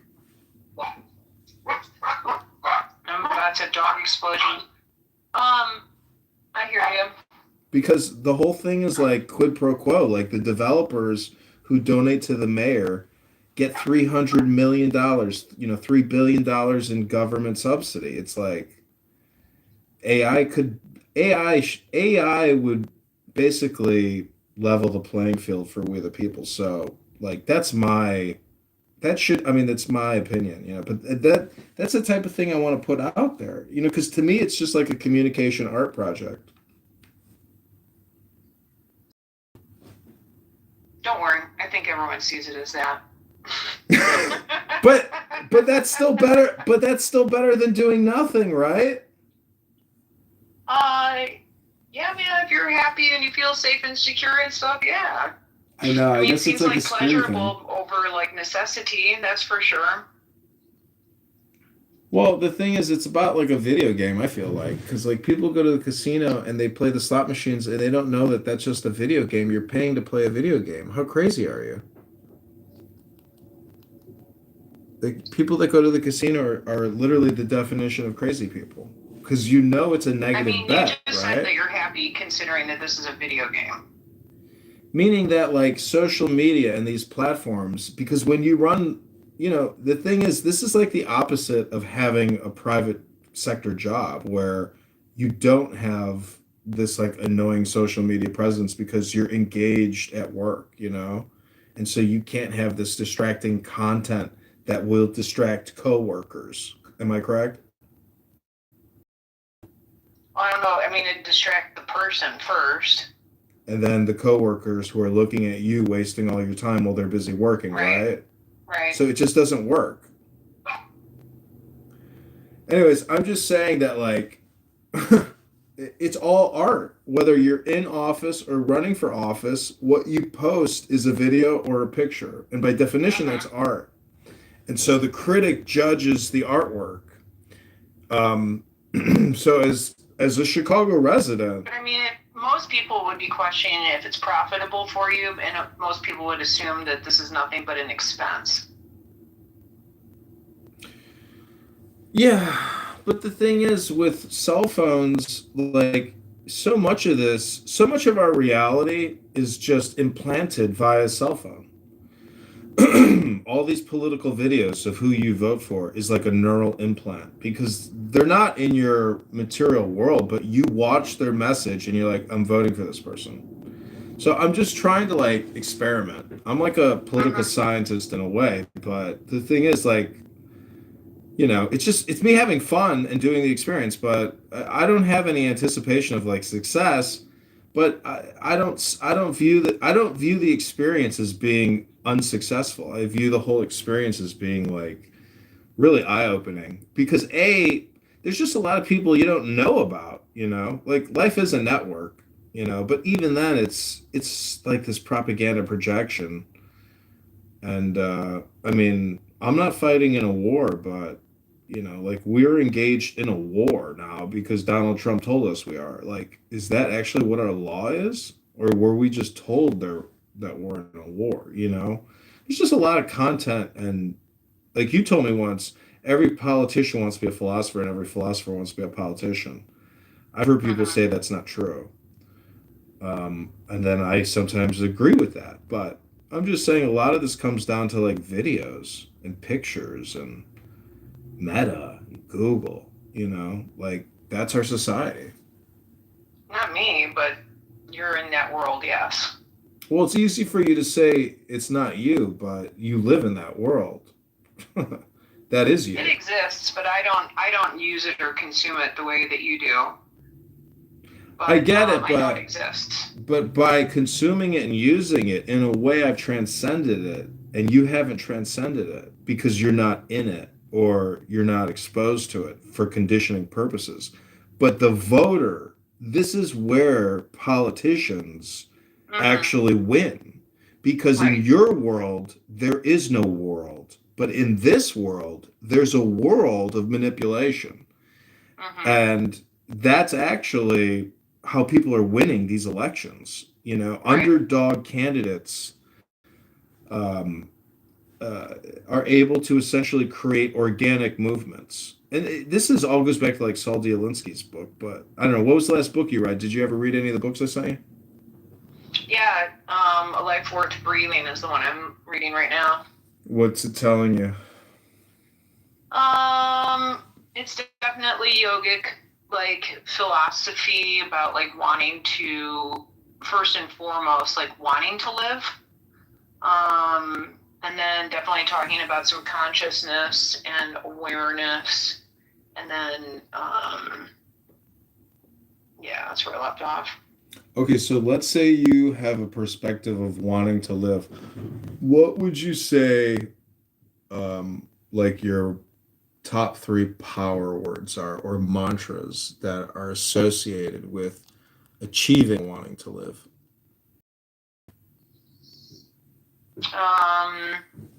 Paying attention.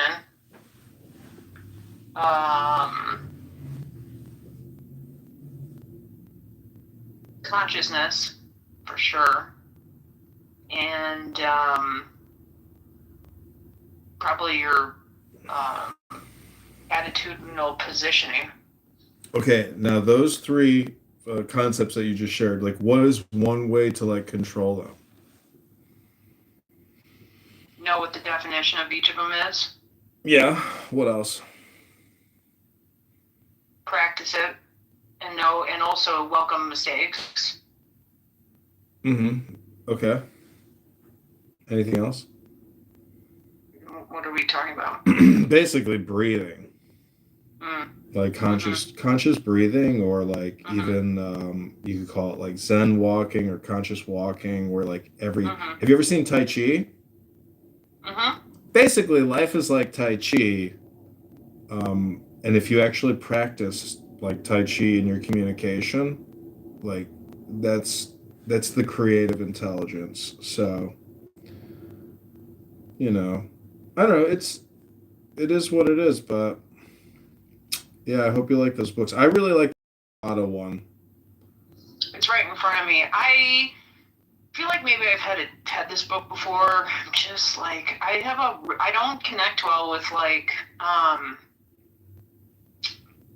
don't know. I could try it again, or I don't know. That's why I went with breathing first. The way I do it is like I'll pick up a book and I'll have a hot tea ready and then some cannabis. Take a blaze, drink the tea, and then read like 1 page or 2 pages out loud.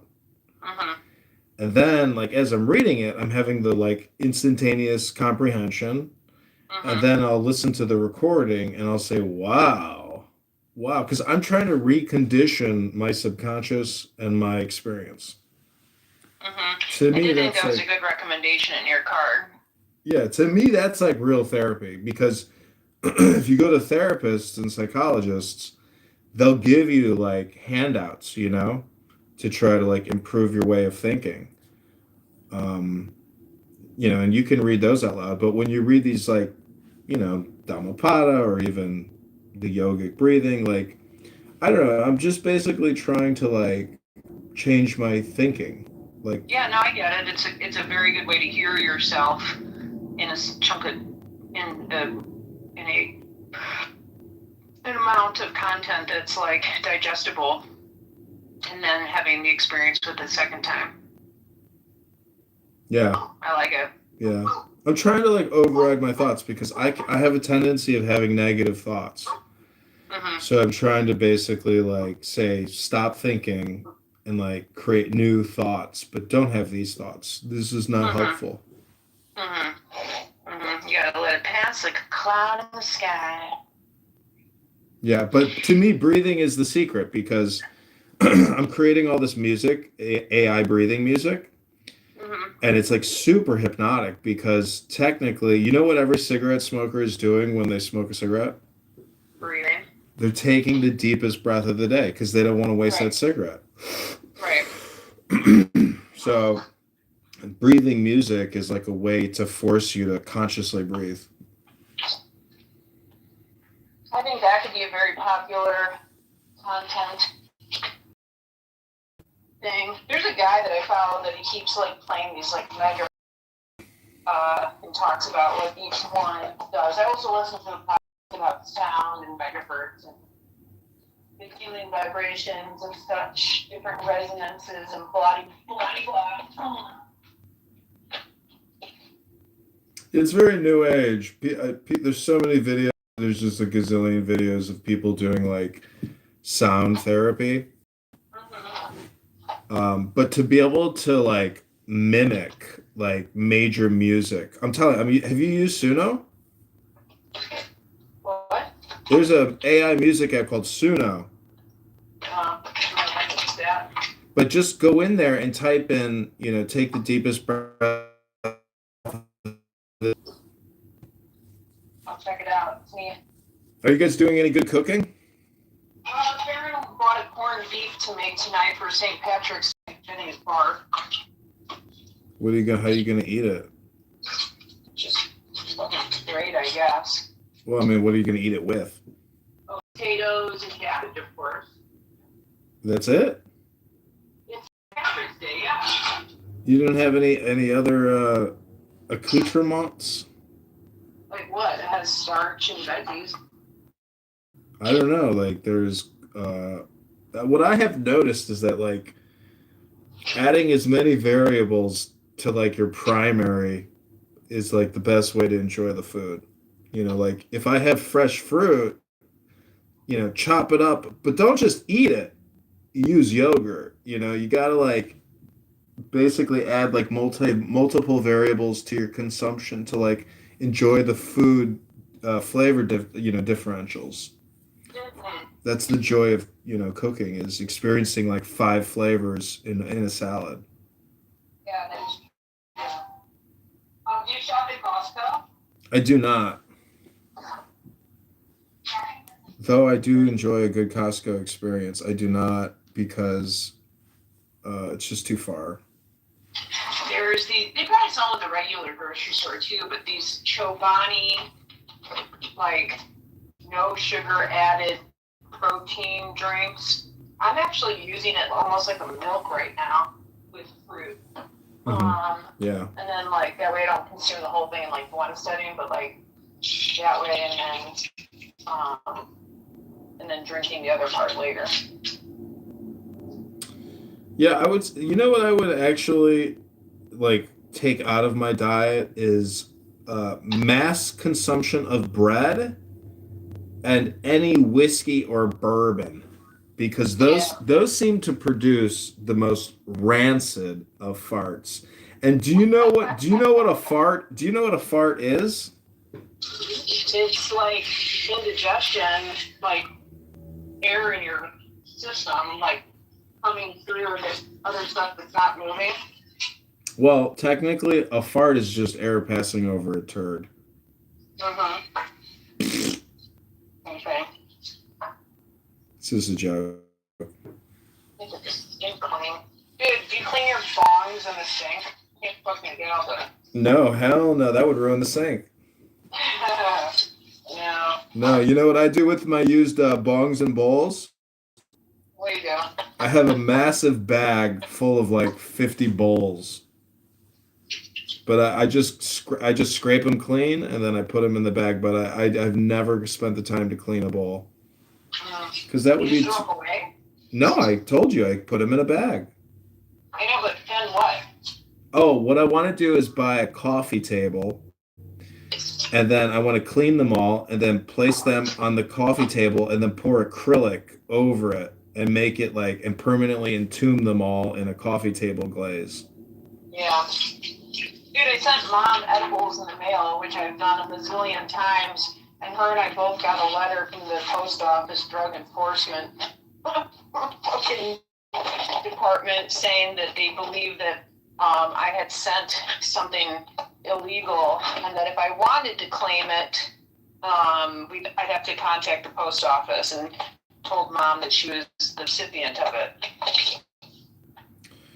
Yeah, I think the guy that I know who used to run marijuanadelivery.com, he shut down.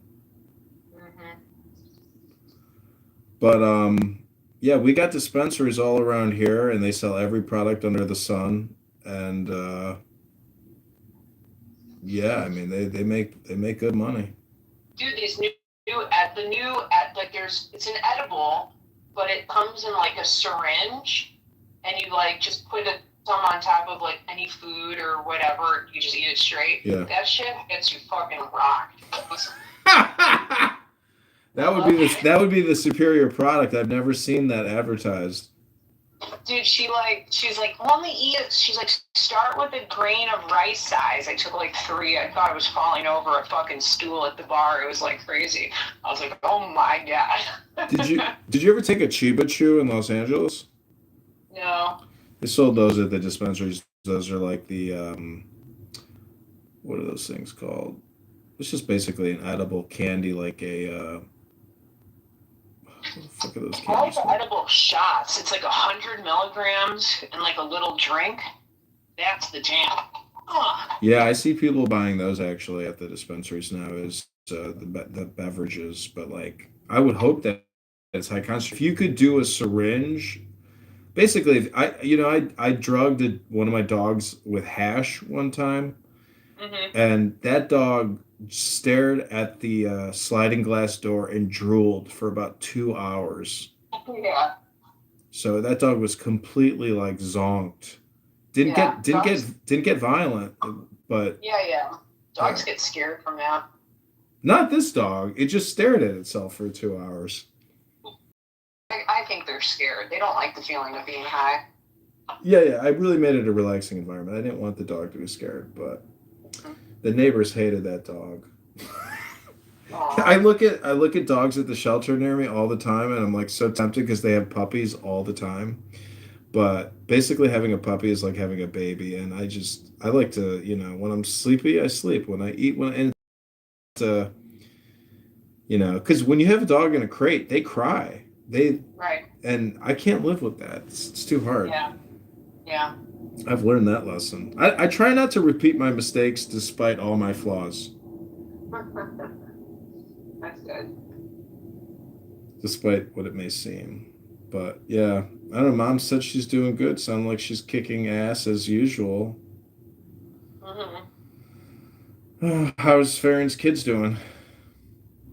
They're all good. So Emma bought a new used car yesterday. Very kid's first major purchase, which is exciting. Nice. What's she doing? Is she going to the gym, the library? No, she is starting manicuring school in April, and she works at Trader Joe's. Oh, nice. Sharon Miller did nails, and she made a living. I didn't know Sharon did nails. Her friend Pam did. Yeah, Sharon did nails because I went to her salon one time. She gave me a manicure. Oh, wow. She glassed my nails. I was like, that was the first time I ever think I had the buff. Yeah. I like the buff. Me too. You could do the buff at home, though. I know, but it's much nicer when someone else does. I know. The machine is nice. What do you think about the buff pad versus the buff, rotator tool? I like the buff pad.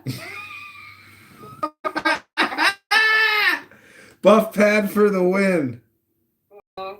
I agree. So I think I'm gonna remember Elite last year. They rented that house in Deerfield. This summer they're going to Spain. I think I'm gonna meet them out there. Oh wow! I don't even have a passport. Wow. Yeah, I mean, it's like I'd love to travel the world, but I mean, there's just so much of the United States that I've never even seen. It's like, what's the point of going out of the country until I've seen like other parts of the U.S. that I'd like to see? Well, unless Daniela calls and is like, want to go to Tel Aviv again, you can't just be like, sure, you're not ready to go for a good opportunity. Why would I ever go back to Tel Aviv with her me when we were there? No, I know, but I'm making an example of like, if someone offers you an international opportunity, you're not ready. That's the one sucky part. I've done all the international opportunities. I don't know anybody that could offer me an international opportunity like the ones I've already experienced. I'm just saying that to me, the priority in my life is domestic. All right. That's just me. But I mean, I'm just saying, like, I would love to go to the post office and get a new effing passport. Now it's just I'm lazy and I got to go vote. All right. Did you vote? No. You didn't vote? For like president? No, your primary. No. Oh my God. I was thinking to myself, I was like, imagine if you just didn't vote today. I was like, no, I'm like, I've spent too much time interacting, and I know enough about people to where like I'm gonna vote for what I believe to be the most intelligent person and most courageous person, because what a lot of people say is very controversial. And to say that you believe in law enforcement and getting rid of illegal aliens takes courage. So even if you're Spanish speaking, that's the wildest part. Like, I'm going to vote for a Republican governor candidate who is like pro ICE and he speaks Spanish and Polish. Like, that's how, triracial, biracial, society we live in, where we have these like Hydra people who are conservative and they believe in law. and the enforcement of it. So it's like maybe I should do my civic service and vote. But you just like everybody there is just liberal and there's like no conservative voice to even like consider on a ballot, or you're just out of analyzing political candidacies. We're not in Seattle. We're 4 hours from Seattle. I have no fucking idea what, like, I don't even know if you're talking about something that's voting for the state or for the city, or I have no idea. Well, no matter where you live in the United States, it's the same exact process. Well, again, I am, guess my answer is I guess I'm super disconnected from Washington state politics. This place is, Seattle's extremely liberal, and like it is so liberal that like I don't even like getting involved in politics here. It's just like it's just being social. Because you live in a district and a precinct, and then you have your local and your government. So like if you have absolutely no idea who represents you, you're clueless. But if you live your life like you're clueless, well then you get exactly what you deserve. I agree. I mean, which is no representation. It's not a bad state. I mean, because basically, you don't have anything to worry about. But I'm just saying that, representation matters. Like, it's cool knowing that you voted for a winner, I guess. Like, I was proud that Trump won, but now I'm like, eh. Yeah. But I think, huh? I think a lot of people are. But basically, like every president does dirty business. I just feel like there's no president who is not involved in some kind of crime, because war in itself is like very criminal, but it's so hard to avoid because there's so many dangerous people out there. Are you recording our phone call? No. All right, well, I'm going to go vote. Have yourself a great afternoon and have a great week, and I will talk to you soon. Thanks for calling in. Love you, brother. Okay, love you too. Take care. Bye. Bye. I'm recording this phone call. That's a pretty boring content. All right, we're going to call El Normo, our last online friend and constituent.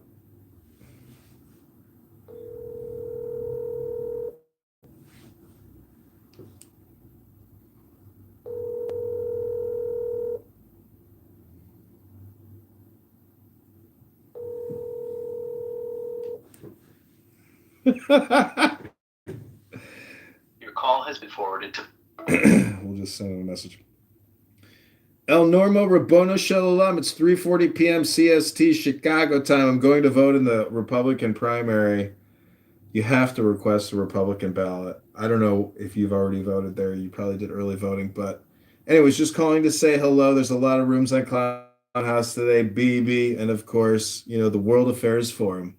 I was going to send you some links, but I'm sure you see it all, or you don't see it. But, I really wanted to get your opinion on this Iranian room today, but I resisted texting you the link. But the thing is, I think sending you the link is important because there are many times that even if I, come on all these different accounts I can't see the room. Like BB's room won't show up. You got to search it and find it. And even if I search it, I still can't find it. So Rabbona Shalom. Okay, take care. Bye.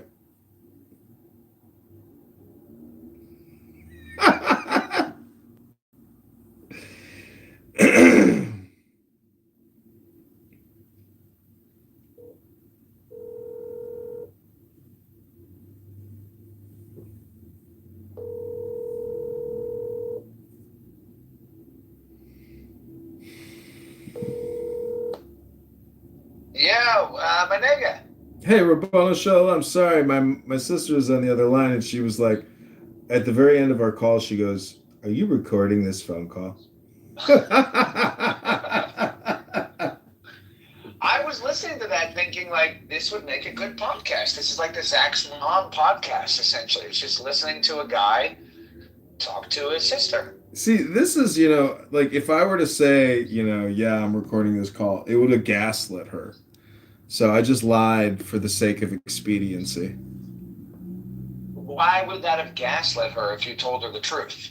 Because she would have been like, I didn't give you my fucking express written permission to record this fucking call! Unending explosion of emotionality. I'd have been like, Jesus, take it easy. Yeah, who cares? What do you care? Relax. You're never going to go back and watch. Somebody cares about you? Nobody cares. I got 100,000 videos on YouTube, and you think you're going to find that one recording of you talking to me about nothing? Yeah, it really is just like an insane compulsion of yours to record everything for absolutely no reason. Well, it's not. It doesn't upset me. It's actually not for no reason because, for example, for like Nathan's Chillism room, do you know he calls himself Nathan the Artist? Do you know that the person who targeted me for stalking and harassment, one of the craziest people I've ever interacted with in my entire life, piece of shit, garbage person who refers to herself, transgender Native American, refers to herself as her last name. Her name is Elizabeth Mitchell, but she calls herself Mitchell, the artist. Oh, shit. So yeah, what? Nathan the Artist. What I'm trying to say is that, like, when you film an artist's, like, creation, it, like, becomes the person that filmed its real creation because, like, you're just basically throwing him into the mixture. And that's, like, personally, upsetting to somebody, knowing that they've been essentially combined into what they were trying to create. So it's like a one-up, but I'm just saying that, like, there's value in what I'm doing, but there's no value in what these people are doing, which is having conversations that aren't recorded. Because they're filling a social value. I'm doing commodification. I'm capitalizing. They are not. This is the whole argument: is some people get paid for content, some people don't. Are you one of those people? That's why I said, like, you hit a little, you found a little success with your bumper rant. I tried to recreate it, but no, the algorithm did not reward me. So, yeah, I'm not sure why the bumper rant. I mean, there have been other things. Who knows? People watch fucking stupid garbage. You got to look at it from the perspective of the person who swipes up and then boom, they're watching your video. Because every single, like, half a second, every 1/10 of a second is one more step on the how much longer am I going to watch this? And then the algorithm real time is saying, okay, people are engaging with this. Show it more, show it more. Like, it's kind of agnostic, but you could have also been chosen by an employee at TikTok who said, this is a winner, give it more juice. There are people behind the scenes that, like, say that's a winner, give it more juice. I mean, do you think that's a human decision that's being made? Yeah, there's news articles that people pick content for views because you get capped. Like, most of my videos get 1,000 to 2,000 views and then they cap it and there's no more views.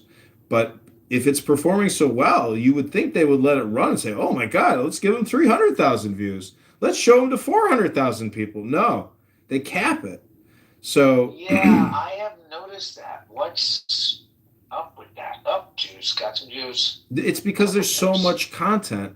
So what they do is they evenly distribute it, and then they have employees pick and choose the big winners.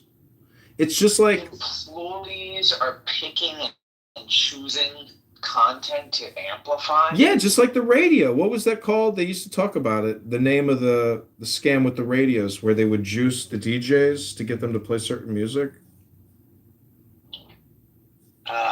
That's crazy. I don't know anything about that. Yeah, let me look up the name of the scam. It was called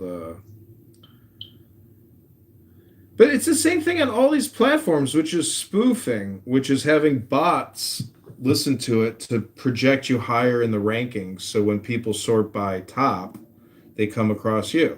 This is all just like market manipulation. And all of these platforms do market manipulation to suit their narrative and to also complement the advertisers, who are advertising, because the advertisers do not want to be associated with controversial content or content that's deemed hateful or right wing, etc. So, anyways, I'm only calling you back because I saw you in the room and I didn't want to interrupt my one and only conversation. I don't call my sister often. So No, it's fine. Once I thought you were talking to your mom, who I feel like I've spoken with before, and I was going to say, hey, it's John's mom. No, I don't care. I don't care. I mean, I appreciate the call back. I'm in Miami, and I'm waiting for my girlfriend to get off of her airplane, and then we're going to be in Miami together. Oh, dude, make a baby. Have the best time of your life. Going on Miami. Don't buy anything on the boardwalk. What do you mean? Because it's a ripoff? Yeah, everything you see on the boardwalk, you can go on Amazon or eBay and buy it for 80% less. Right. It's the same shit. There is no new shit in the world. It's all on Amazon at 80% off. No, I think we're planning on spending money pretty much exclusively on food and drinks. That's what you spend money on. Well, if you go to the W Hotel, they have a world-class pool with a world-class restaurant, and you don't have to be a guest. And it is like $1,000 a night to stay at the W Hotel there. So go enjoy the pool, my friend. Eat at the restaurant. Sit on their patio. It's right on the beach. W Hotel. Are you in South Beach?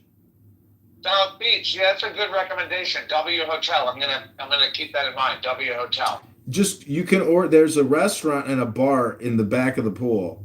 And it's open to the public, and you can walk right through the lobby and just walk right to the restaurant.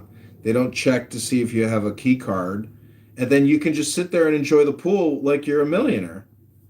Right, W Hotel. And there's Persian women there with huge asses and the most luxurious titties and most beautiful black hair, whipped, all the way up to their ass crack. It's paradise, my friend. Welcome to the Garden of Eden. Yeah, that sounds good. I didn't know you were already migrating. I was going to tell my father that I'm planning on making the soul migration, the Jewish soul migration to Miami soon.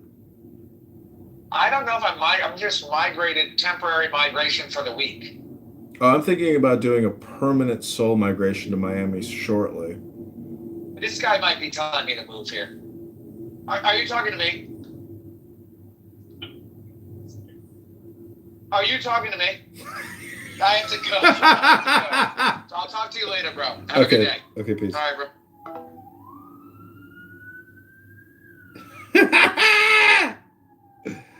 All right, we're going to call Scott up here. This is kind of like a year-long art project culmination, calling all the people.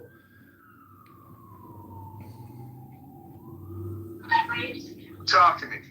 Listen, Scott, I'm calling all the people who have been a part of my political art project for the past year. I'm going to vote in the primary. I just wanted to get your quote. How are you, sir? I'm great. What do you need me to say? Nothing. I was just calling to say hello and to see how you're doing. I'm great. I'm all Kitover all day long. All right, JohnForCongress.com. We're headed to the ballot. Rabbono Shel Olam. Talk to you soon. Okay, take care. Bye.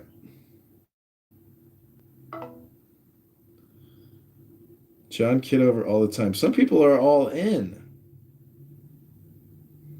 But I wanted to get Max's quote on who he's voting for governor.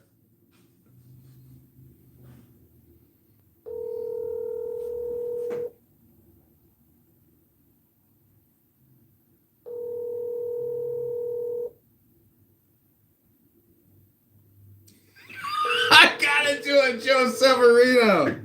A mailbox belonging.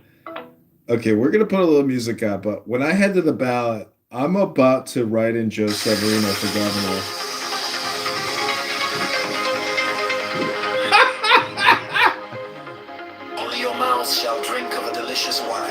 No. The wine of Iacus. To the heavenly kiss of the beautiful God. 33. I reveal unto you a great mystery.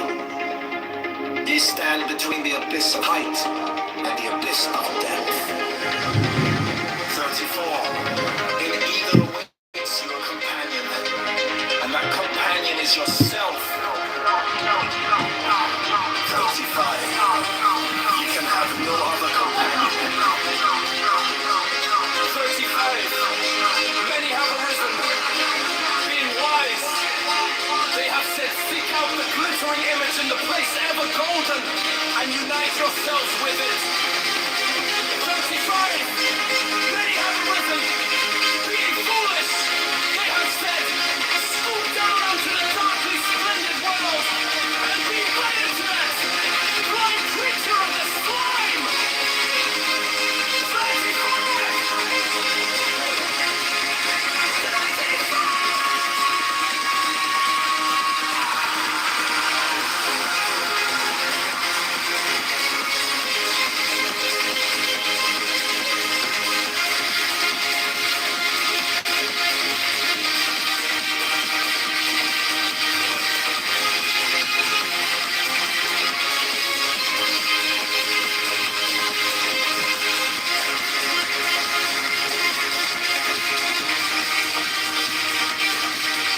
38. I who am beyond wisdom and folly, arise and say unto you, achieve both weddings, unite yourselves with both. 39. Beware! Beware! I say, lest ye seek after the one and lose the other. 40. My adepts stand upright, their head above the heavens, their feet below the hells. 41. But since one is naturally attracted to the angel, another to the demon, let the first strengthen the lower link, the last attach more firmly to the higher. 42. Thus shall equilibrium become perfect. I will aid my disciples. As fast as they acquire this balance, power, and joy, so faster will I push them. 43. They shall in their turn speak from this invisible throne.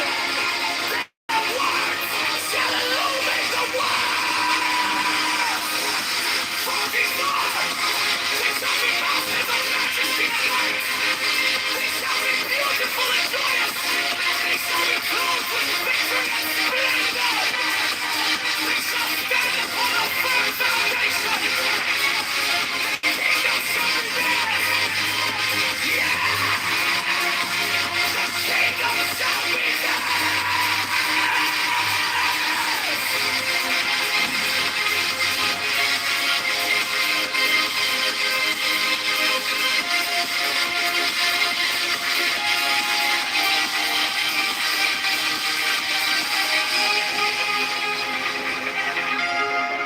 In the name of the Lord of initiation.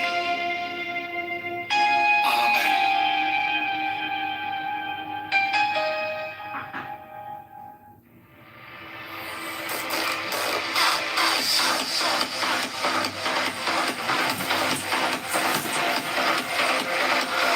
Only your mouth shall drink of a delicious wine, the wine of Iacus.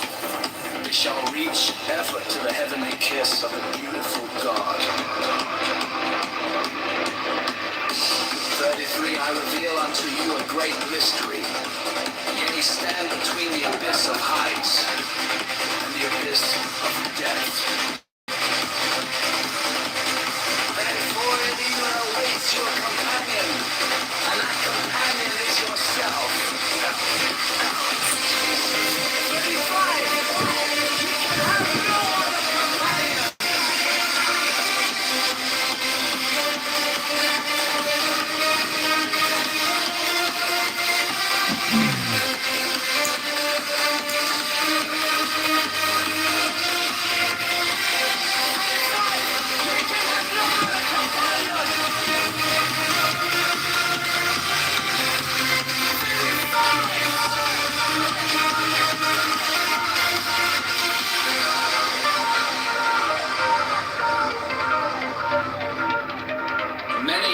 reason, being wise. They have said, seek out the glittering image in the place ever golden, and unite yourself with it. 37 they have arisen, being foolish.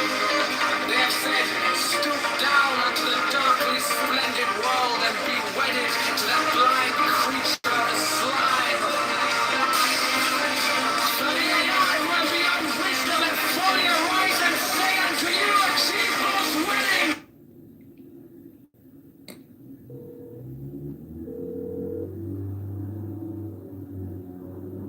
Your call has been forwarded to voicemail. Unite yourself with both.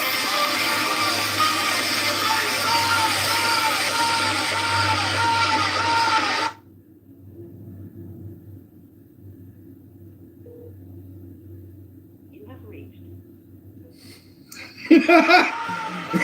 Straight to voicemail.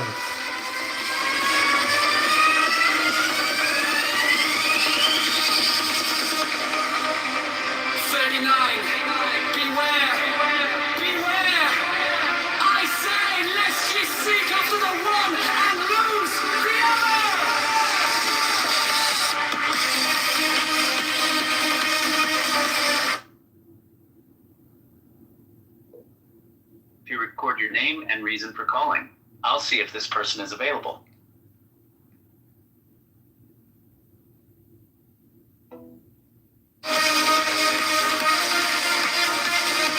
Jamil! Jamil, I was sending you a message to find out if you're voting today for Republican governor. Go vote for Ted Dabrowski or Walter Adamczyk for Secretary of State. Hope you're well and your family's well, and hope you're having a great new year. And Abu Jamil is well, and all your family members are well. Talk to you soon. Bye.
Shall in their turn speak from this invisible throne.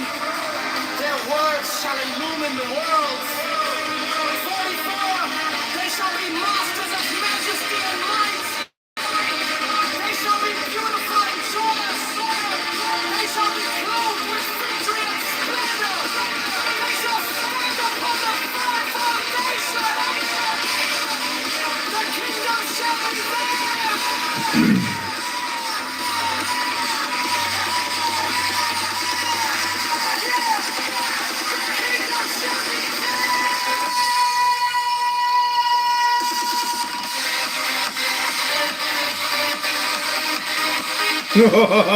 Chicago, Illinois mayor.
gods on earth.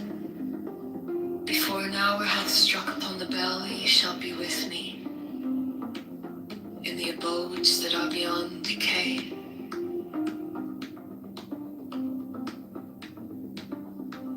Third, you am also I give you power earthly and joy earthly, wealth and health and length of days.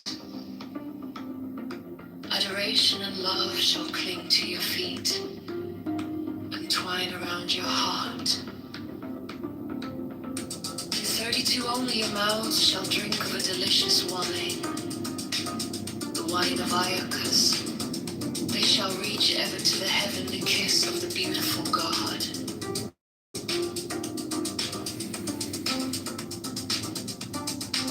33 I reveal unto you a great mystery.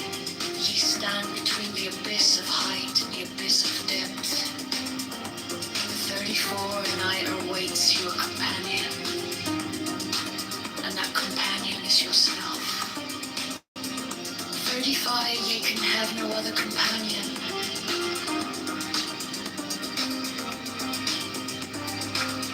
36 many have arisen being wise, they have said, seek out the glittering image in the place ever golden and unite yourselves with it.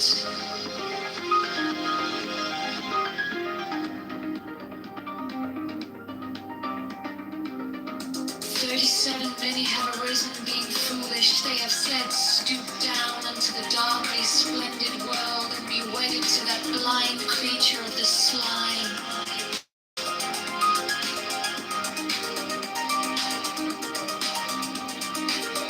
38 and I who am beyond wisdom and folly arise and say unto you, achieve both weddings, unite yourselves with both. 39 beware, beware, I say, lest ye seek after the one and lose the other.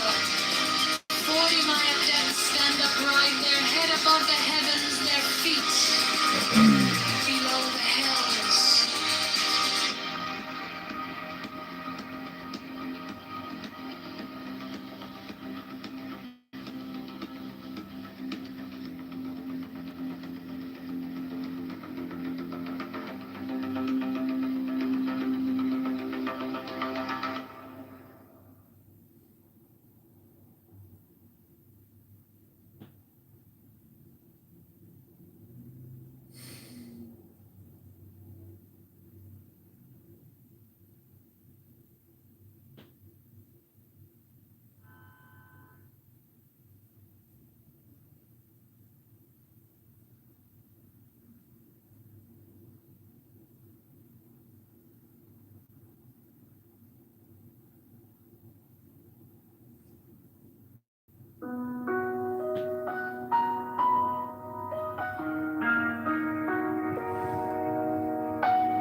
In the name of the Lord of Initiation, Amen.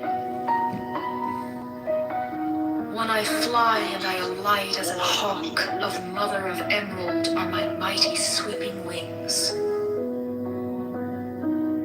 2, I swoop down upon the black earth, and it gladdens into green at my coming.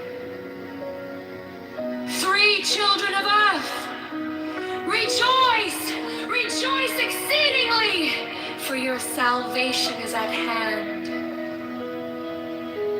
The end of sorrow is come. I will ravish you away into mine unutterable joy. I will kiss you and bring you to the bridal. I will spread a feast before you in the house of happiness. 6, I am not come to rebuke you or to enslave you. 7, I bid you not turn from your voluptuous ways, from your idleness, from your follies. But I bring you joy to your pleasure, peace to your languor, wisdom to your folly. 9, all that ye do is right, if so be that ye enjoy it. 10, I am come against sorrow, against weariness, against them. that seek to enslave you.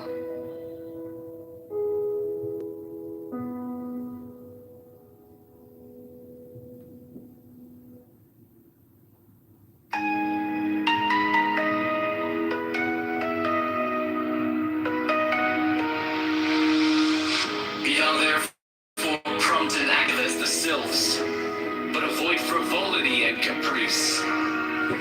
Be energetic and strong like the salamanders, but avoid irritability and ferocity. Be flexible and attentive to images like the undines, but avoid idleness and changeability. Be laborious and patient like the gnomes, but avoid grossness and avarice. 20.